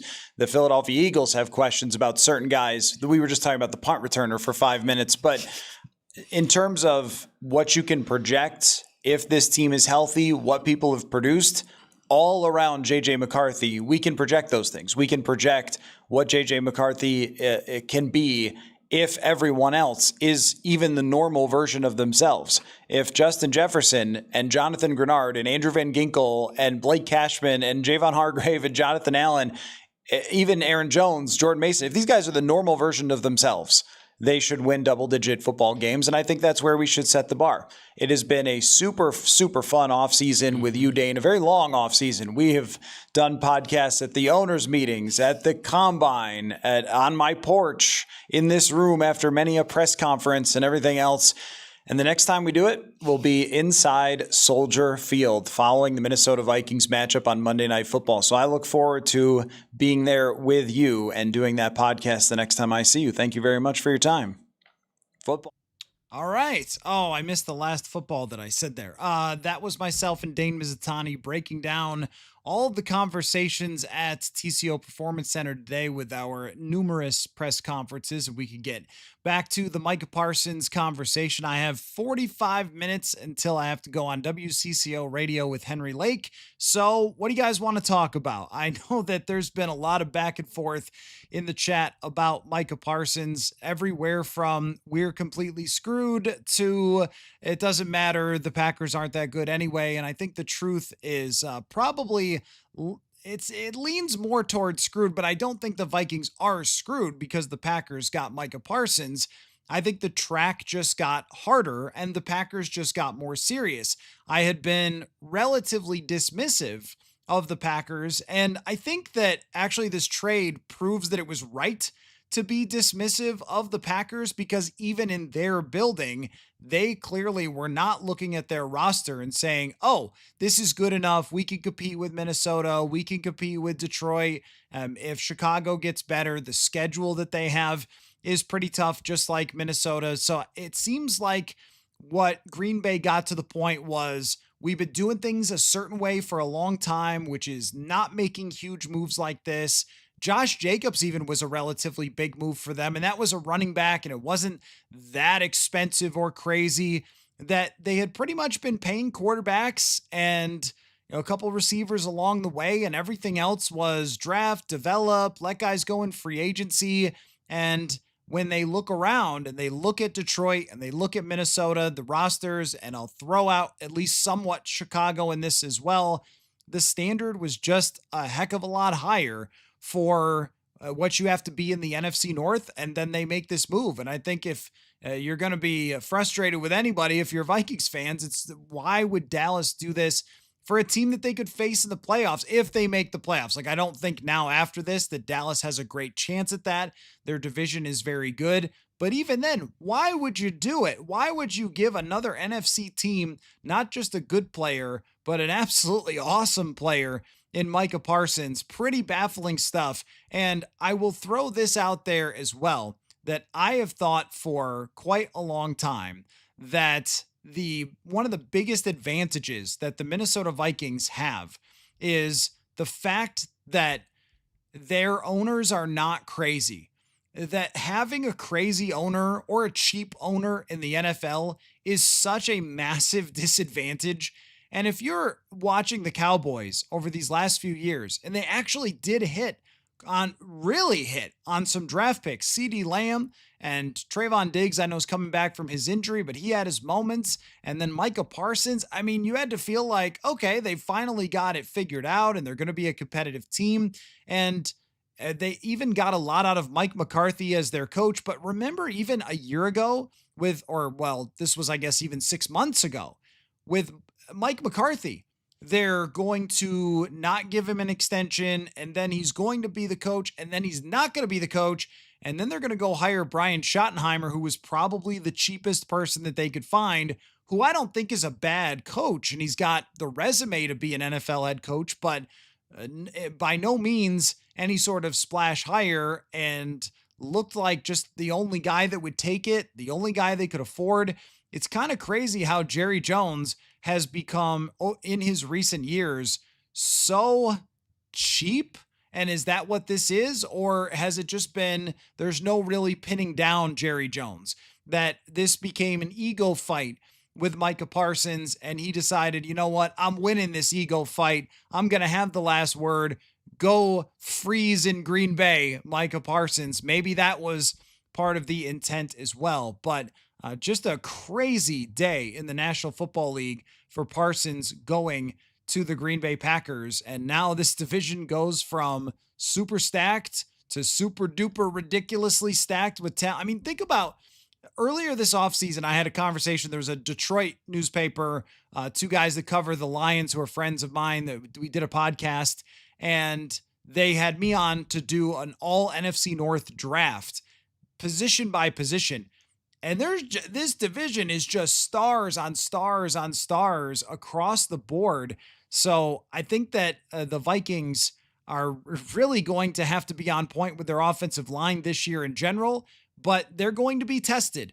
And for those who critique the front office and some of the draft misses or the money that they've handed out in free agency or whatever it might be, and I think that there are some fair criticisms there.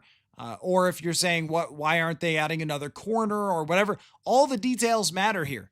And with the cornerback position, we brought up Shaq Griffin yesterday. He did sign to the practice squad of the Seattle Seahawks. So he is staying out in Seattle. So that's a guy with some experience with the Vikings last year that is not going to be a Viking. And now the way I look at it is, if there's one more big move to come for the Minnesota Vikings, it's probably going to be at the trade deadline. They have been very, very active at the trade deadline. In-season trades is something that they have not been afraid of at any point over the Kwesi Mensah and Kevin O'Connell era. So I would guess that depending on how it's going in the middle of the season, if you need that one extra player to try to put you over the top, that they will go out and make some sort of bold move if they need to.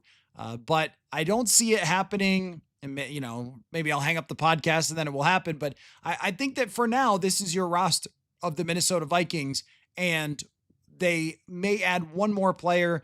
Kayvon Wallace, they added as a safety to the practice squad, maybe in part for some Harrison Smith insurance. And I know I talked about it a little bit with Dane there. but we don't have a lot of information on where Harrison Smith stands right now. It sounds like it is, or at least the way that it is was phrased to me, was a personal health matter that is going to have him be week to week. And we're just going to have to wait and see what happens with Harrison Smith. Not something that is thought to be incredibly serious, but it could keep him out. It's possible that it could keep him out. So they might need an extra safety. They might need to shuffle things around for week one. They do have the benefit of all the end of training camp, including the joint practices. They did not have Harrison Smith, so they've been practicing without him. Where I'm really interested is, will it be, if he's out week one, and we'll get more into this as we get closer, but will it be Jay Ward over there? Will it be someone else? Will it be Josh Metellus playing back, or will he play at the line of scrimmage? So there's some questions to be answered there. And O'Connell was not very forthright in terms of the injuries. So we're all kind of waiting. I saw one of your questions about Jalen Nailor. We're all just going to have to wait and see on Jalen Nailor and whether he's going to be back or if he's going to be out week one as well. And then Adam Thielen has to move up into being wide receiver 2, which could be a little bit of a challenge for somebody who just got here, even with his familiarity. But it also, if Thielen does have to be wide receiver 2, it certainly adds to his value in that trade, which I know was a bit of a debate of who won the trade and all that. And I mean, my take was that everybody should have gone home happy. And, Kwesi Adolfo-Mensah was talked about the negotiations, and he said, going to keep it private. And he didn't say that there were challenges, but he said, they had what they wanted. We had what we wanted. And I just thought everybody got what they were looking for there. The Vikings needed Thielen, and the Panthers had the young receivers, so they were looking for draft capital. I actually had wondered if the Panthers were a team, like a quiet team, as they were acquiring some extra capital, moving some cap space. Like, would they have been a Parsons team? But for the $47 million per year they're going to pay Parsons, I don't know if there was many teams that wanted to do that. When it comes to Parsons and his history, though, I don't think that there's a whole lot you can really say about Parsons that I would buy into as far as criticisms. I even see the playoffs being brought up there. In 2022, he had 16 pressures in the playoffs. I mean, he's as good as it gets around the NFL, and it does reshape a little bit of this division and how we view the Green Bay Packers. So, this is an interesting comment here from Mike. I guess Dallas is the new Washington football team. Maybe he'll hire a FedEx guy as an associate. No, you're absolutely right about that. Dallas has always been a circus, but as Jerry has gotten older, it's just gotten crazier and crazier.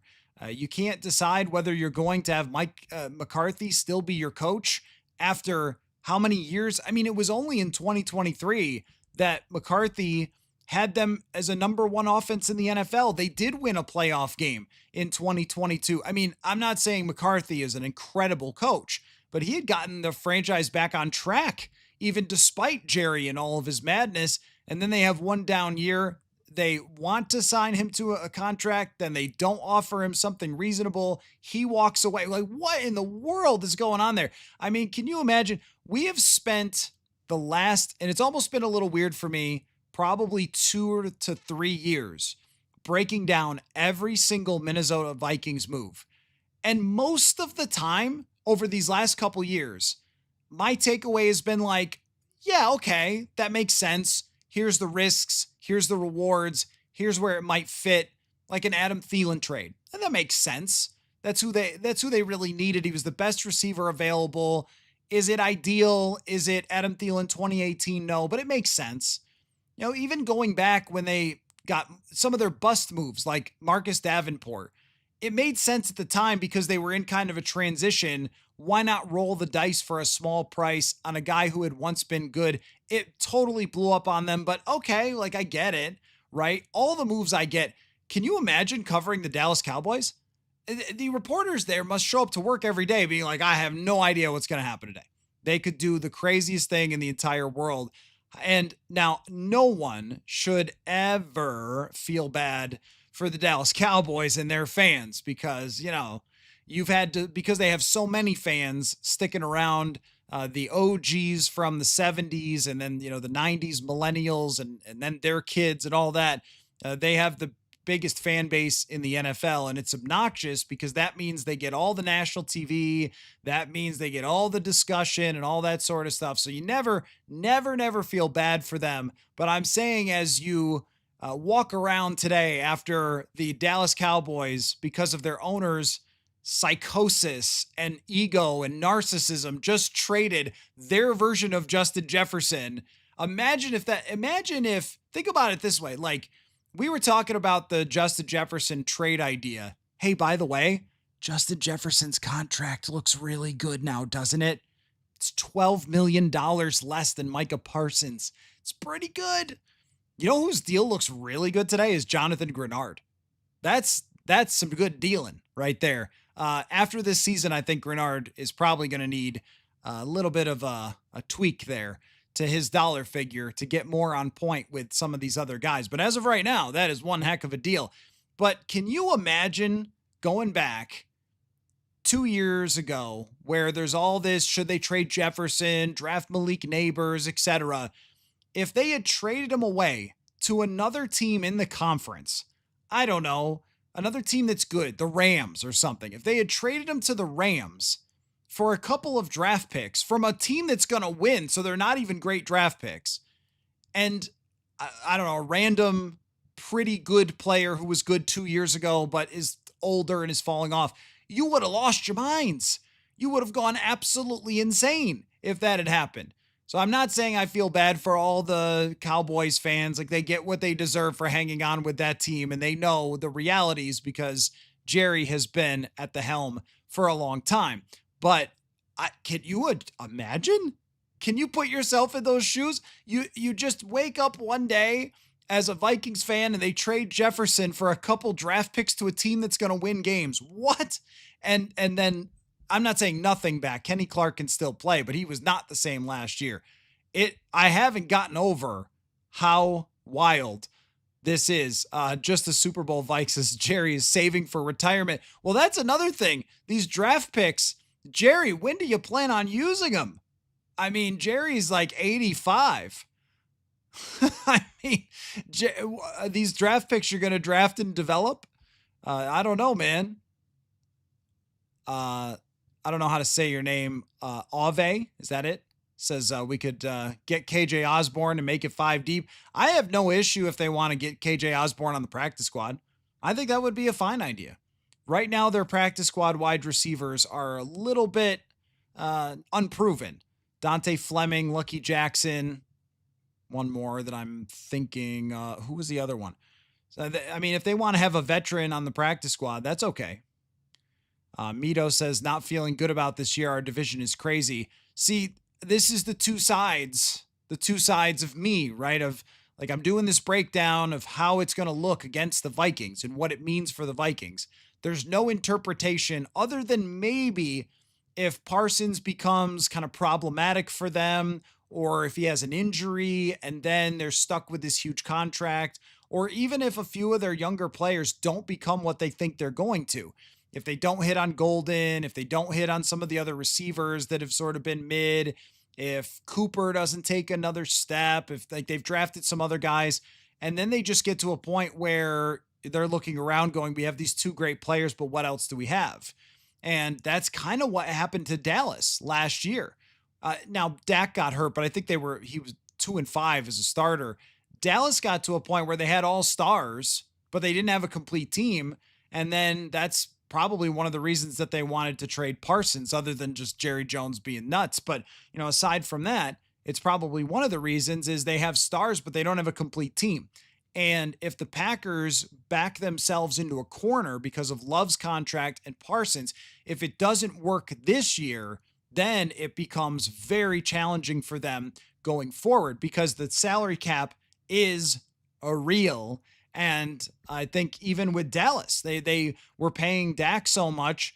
How do you get a contract like this? That would be the only part if you're saying like, why is this not that bad for the Vikings? Well, into the future, it might not be that bad. As far as this year, there's the other part of me that is just the football enjoyer that's like, okay, let's play some ball. Let's see Vikings Packers. Can we do it tomorrow? I mean, I know going to Soldier Field is a good place to start the season, but I kind of want to see the Vikings play against Micah Parsons in this defense, because when you're talking about, the division is going to kill us, Mito says, I don't think that's an irrational response, by the way. I mean, if you're a Vikings fan and you just opened up Twitter or this show and you're like, they traded for Micah Parsons, like that's really bad. It is, because he's that good. But you built a team that's supposed to be able to face teams like this. It's not the first great player in the division. It's not the first great defense you've seen in the division. That's why you build a running game the way it's supposed to be built. It's why you go add an extra wide receiver at the last second. It's why you pay Will Fry $17 million. It's why you give Ryan Kelly all that money. It's why you hire KOC. Like, the reason you got all these people, the reason you draft a quarterback in the first round is so you can face good teams that you're going to have to face good teams at some point. Not completely insane says, not fazed by the Parson trade. He's one player. He isn't Grenard, Van Ginkel, and Cashman. Well, the issue there is that they have multiple good players too. They have Rashawn Gary, they have Edgerrin Cooper, and he just adds to that, which is a lot. It's a lot. It makes their defense better. There's no question about it. If they perform similarly to last year and get 10 sacks out of Micah Parsons and even 60 pressures, which would be low for him. 60 pressures is almost borderline star level. That would be below his average, and 10 sacks is below his average. Where are they at as a defense? I would say they are a top 5 defense. So the Vikings offense just has to be that much better this year and that much deeper and that much more effective when it comes to the running game. That's where I think you can really still take on Micah Parsons. Vincent says, not saying pressures don't matter, but in 4 playoff games, he had 1 sack. Yeah, I mean, I don't know. The Dallas Cowboys have had their issues in playoffs, but I mean, if we're talking about the small samples there, I mean, if we're only going to focus on playoffs, and 16 pressures is insane. Over what, 2 games of playoffs that he played in 2023? So yeah, he's been that to me is fine. Sacks kind of come and go. But I mean, we can't do that though. We just can't do that, because if we just use playoffs as the only evaluator for anything, then 97%, this is actually how TV trolls everyone, right? TV hosts, is that 97% of the league is 1-0. And so you could just point at things and say they've 1-0. Well, KOC, bad coach, 1-0. Justin Herbert, bad quarterback, 1-0. I mean, you could just do that until you're blue in the face. We all know what Micah Parsons brings to the Packers. What it means is the Vikings are going to have to be that much better. And that's why they invested where they did. Williams says Packers management made this trade for the fans. They've been jealous of the Vikings, that the Vikings made the worst trade in NFL history with the Cowboys. They want something to whine about. That's funny, William. You're right about that the Vikings did make the worst trade, and now Dallas has, I think, done the opposite of that. So Dallas had the best trade in NFL history, and now I think Dallas has made the worst side of this trade, giving up Micah Parsons. The reason that the Herschel Walker trade is so bad is because it's not because the players worked out for Dallas. It's because they did it for a running back. I mean, Jimmy Johnson knew back then that a running back was not worth it and was not going to carry a team. This is an edge rusher. This is the second most valuable position in the entire NFL as per how much they get paid. They get paid more than receivers. So it's quarterbacks 1, and right on their heels is edge rushers. So getting the second most valuable position at 26 years old in his prime, that is a huge victory for the Packers. And I don't think that Dallas got a lot back. I mean, I think that they got a couple of picks that should be okay. But even the Packers before this, I would have said they would have been drafting like 19th or something. So now what are they going to draft somewhere in the 20s? Those are not great draft picks. Let's see. D. Hen says people don't understand the defensive scheme may affect his numbers and possibly his effectiveness. Well, I think that you might be meaning that in a, like, he could be worse. But if you look at the Packers from last year and their defensive coordinator, it's probably going to be better for him than it was last year, where I think Mike Zimmer was still playing his old 2017 stuff that everyone had resolved already, and they were taking advantage of it. His defense was not the same as it was, but then they also lost a lot of players on that defense. But Jeff Hafley, the defensive coordinator of the Green Bay Packers, did an excellent job last year. And even Kevin, that's not just from me. That's coming from Kevin O'Connell. That's coming from Vikings players, that their defense was more complicated. Steven says, intrigued by the Packers, but not overly worried. It's why we spent so much on the O-line. I think more than anything, I'm just like, get down to Lambeau and let's see this happen. You know, let's just see this. Let's see these guys go at it, right? Because it should be a really good matchup. You're right with the O-line being revamped. The Vikings O-line does have questions, though. Donovan Jackson, is Darisaw back to 100%? Is Will Fries back to 100%? So things like that. Vegas Patriot, thanks so much. Appreciate the compliment there. And it's a funny compliment. Never been so informed on the Vikings in decades, because, and the reason I chuckle, it's a really nice compliment, is because last night we broke down the practice squad one by one. And I thought to myself, what am I doing with myself? Breaking down the practice squad. And yet you guys were right there and you had takes on it too. And I'm like, this is so great. This is so great. I feel like we've all found each other, right? Like we want to be as deep in the weeds with every salary cap hit, every practice squad player, every decision. And it's been a really, really fun offseason.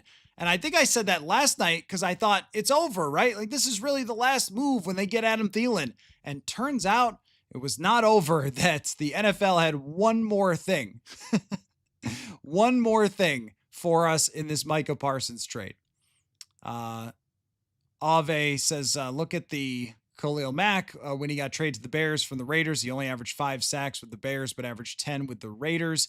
Yeah, I think Khalil Mack worked out unbelievably well for the Chicago Bears. That 2018 defense was incredible, and his sack totals for Chicago were still, I mean, they weren't quite as high, but his pressure totals were just as good. His first year, he was double digits. Yeah, I don't know. I don't think that they had any regrets there for getting Khalil Mack. And I think that I'm pretty sure that the Packers are not going to regret getting Micah Parsons. So Mito says, hope y'all are right in the chat, but I don't think so. Jobless entrepreneur, best of luck with that. Says, wasn't Grenard one behind him in pressures last year? How much do we pay Grenard in comparison? No, actually Grenard had 10 more pressures, but in 200 more snaps. So Parsons was right around the same. Grenard's one of the best deals in the entire NFL. And I think when we compare those two, I don't think that Micah Parsons is worlds better than Jonathan Grenard was last year. I mean, I think Parsons is in a slightly higher tier of pass rusher. So there's Myles Garrett and then Parsons, like they're right there as the premier, if you want to call them the generational pass rushers, the once in a decade guys. And Grenard is right there behind them. And right for last year, the last 2 years ish, but mostly last year. I think he is the guy that is going to terrorize opposing quarterbacks. The left tackle position seems a little bit shaky in Green Bay. Other teams have plenty to be concerned about the Vikings. And we've spent a lot of this offseason talking about that. This just happens to be a day where, it just happens to be a day where Micah Parsons got traded to the Green Bay Packers. So stop acting like you love it. No, I do love it. Here's why I love it. Because I like storylines in the NFL. I like great matchups in the NFL.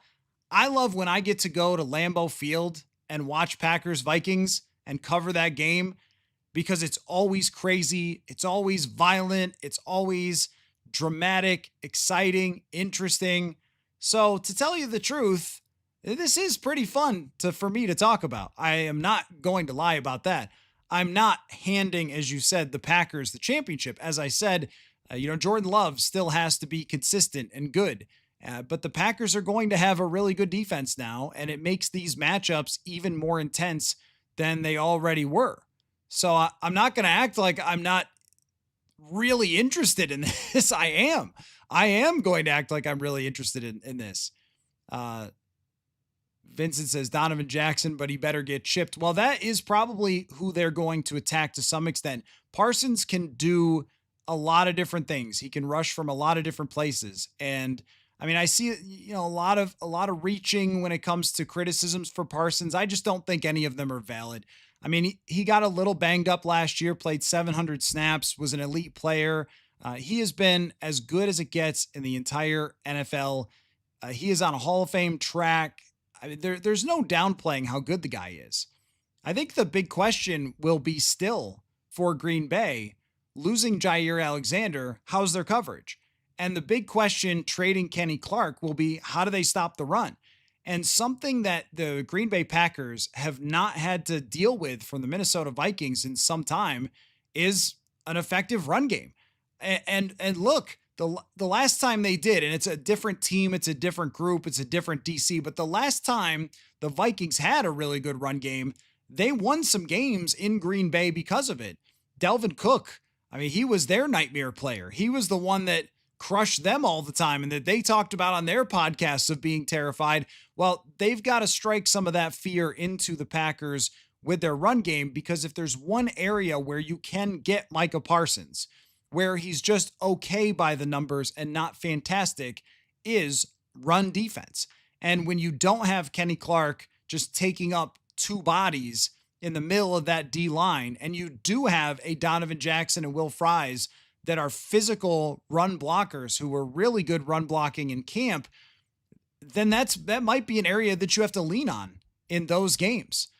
But I mean, the test for Darisaw here, the test for O'Neal here, the test for the stunts and the twists and all those different things. I mean, they're going to be a problem, and he's going to be a problem. So let's see.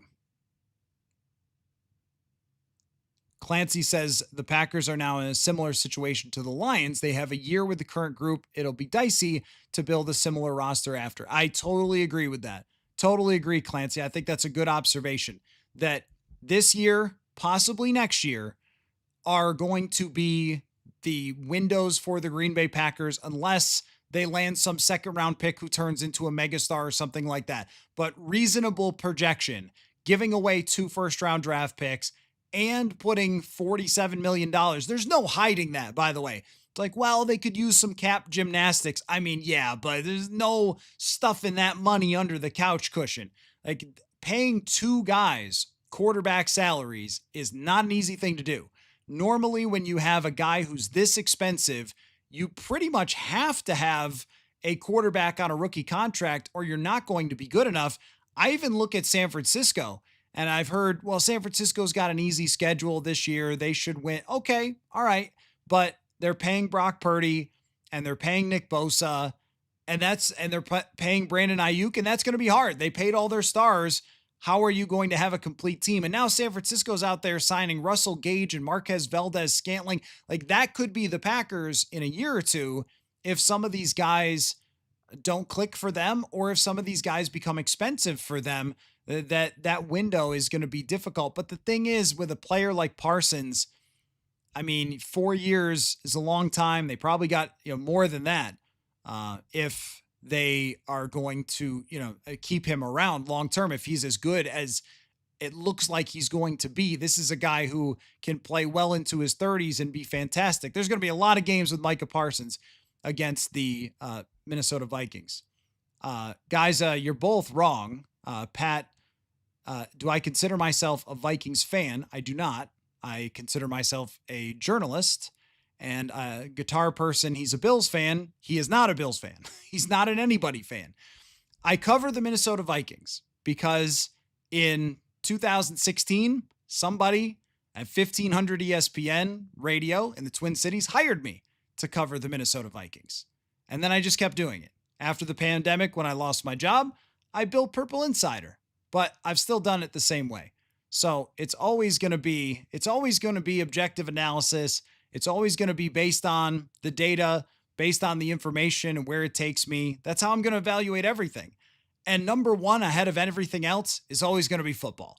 So I'm not going to come on and say, well, actually Parsons stinks, guys, go Skull. Like, that's just not me. There's other shows that'll do that. I promise you they will.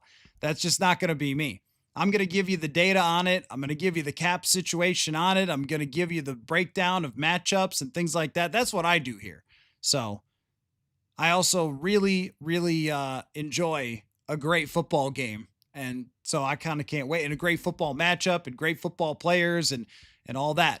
So that's why I'm excited by it. That's why I'm interested. And that's why I kind of can't wait to see how it goes. Let's see. Mito says, do we really think that's happening? Parsons staying there for life? Well, I mean, 4 years from now, who knows? He is a volatile guy. And that's part of the risk that Green Bay is taking, is that he is a volatile guy, it seems. Even some of this, he probably could have just signed a contract and gone about his business and been very, very rich. But didn't want to do that and seemed to be a little problematic along the way. The podcasting thing, you can't really throw the podcasting thing in his face because, I mean, everybody's got a podcast now. My wife broadcasts for the Lynx. By the way, she's on TV tonight.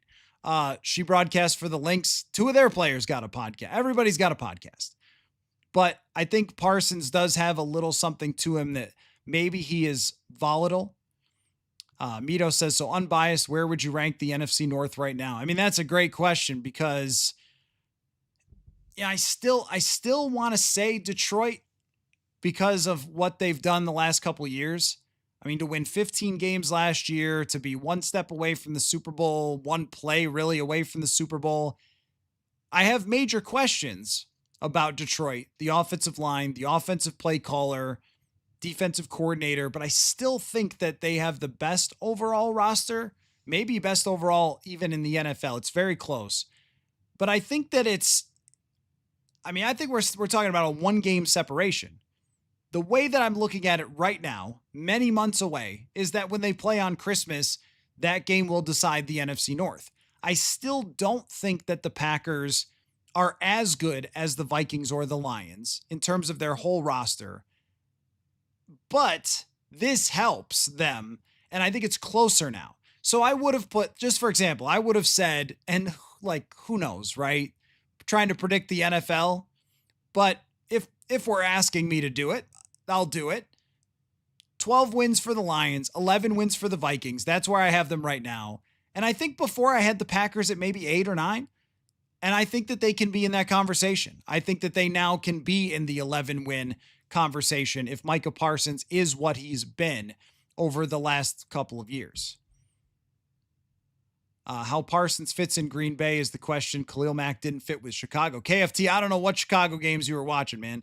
The first year that Khalil Mack was there, he had a 90 PFF grade. They had the best defense in the NFL. They went to the playoffs. They double doinked. They got to the postseason with Mitch Trubisky as their quarterback. Like, I don't know, man. We're holding you to this. Yeah, man. Hey, there's probably gambling shows where you should keep their predictions. I try my best, but when it comes to predicting stuff, who knows? That is why you play the games. Hey, Sean, that's a good point about Detroit. Actually, if there's a team that should be more mad about Parsons coming to the NFC North, it's actually Detroit, because their offensive line, I don't think Taylor Decker was playing that great last year. Their interior is messed up or is at least revamped. They are a different group now. Yeah. Chris says Vikings will be the only NFC North team over 500, is overhyped by the easy schedule last year. Yeah, no, I don't think it's overhyped to the point where, yes, 15 and 14 wins is crazy. That won't happen again.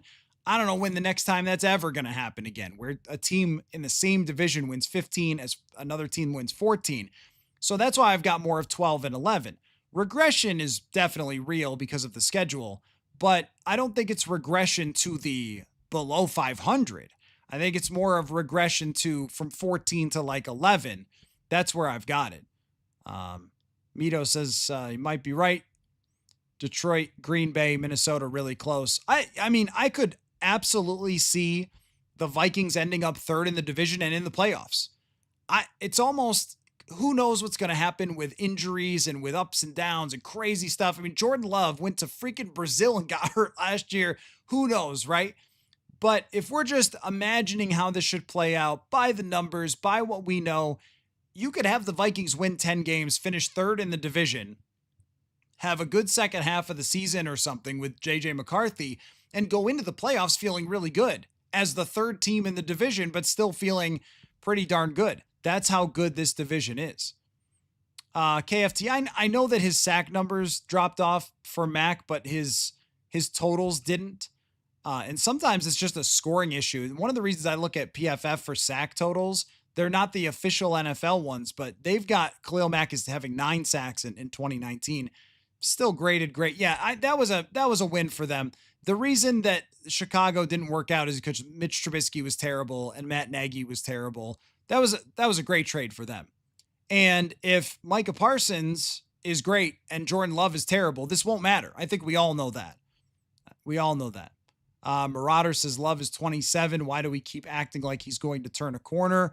Some folks do. I think that he is exactly who we think he is, which is a strong-armed, exciting quarterback at times who is not very consistent from week to week. It's a different player based on whether he hits his deep shots or not. And that means he can crush you or you can crush him. And there's really not a lot in between, I think, with Jordan Love most of the time. It's hard for him to be kind of like a game manager when he wants to go deep all the time and he takes shots and he takes risks quite often. Kind of reminds me of like a Joe Flacco, where from early in his career, where some weeks you just be like, this guy, they talk about him as an elite quarterback. Are you serious? And then other weeks he throws for 400 yards. But I know what you're saying. Yeah, he's 27 years old. There's the corner to turn is probably that they're talking about is probably based on the wide receivers, that he hasn't had great wide receivers so far. But I think he is what he is, Jordan Love. What it depends on, though, is how he plays this year in the individual bubble of this year.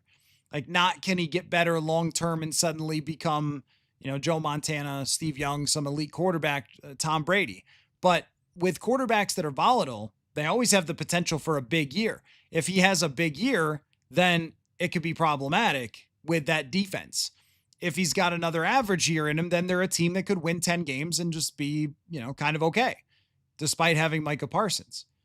Like, I agree with all of you that say getting Micah Parsons does not turn the Green Bay Packers suddenly into this unstoppable force, because there's only so much an edge rusher can do. But I think they have a lot of other stuff on that defense, including a good DC. Mito says, like Green Bay did last year, went to the playoffs. The thing is, don't want to go find the Eagles out of this of this season on the first round. Yeah, I mean, there's just last year we would have thought the Eagles were just okay, and there were problems there. We've just got so far to go. Jobless entrepreneur says, what's Parsons' run stopping stats? They're just okay. That's the one area where I think they're really going to have to take advantage, is that his run numbers by PFF are just okay. 1 year in the 70s by grade, the other years in the 60s. He does miss tackles sometimes. I think he is a guy that's playing much more for the pass rush. Just a Super Bowl Vike. We'll see what the Vikings defensive line has to say about the Lions and Jared Goff. Well, that's why you get who you got on the interior of the D-line, was so they don't have to blitz Jared Goff all the time and they could play coverage. I think that's why they did what they did in the offseason, was so they could deal with that. I think both of these teams have very complete defenses, the Vikings and the Packers, and that could hurt Detroit in trying to deal with that. I appreciate that. Blow fishes. There's something for everybody. I went to journalism school, and I thought once upon a time that I would be a Sports Illustrated magazine feature writer. That's what I thought in college. Then it turned out magazines just disappeared, and got into sports radio, and that's where this has taken me. And I've always loved reporting. I started off my reporting career in the American Hockey League, so this is kind of how I've gone. But there are a lot of other content creators who do different type of angles than I do, and that's good with me. Everybody who's making good content, deserves the attention. It's just different. That's kind of why I'm out there. That's why I'm out at TCO Performance Center is, because I'm in that crew of the newspaper writers and Kevin Seifert and those like that. That's kind of where I fit in. There are other people that fit in doing fan content, and it's all good as long as you're making good stuff. It's all good. Kevin says I compare it to the Jared Allen trade. Yeah, I think that Jared Allen and Micah Parsons is a good comparison.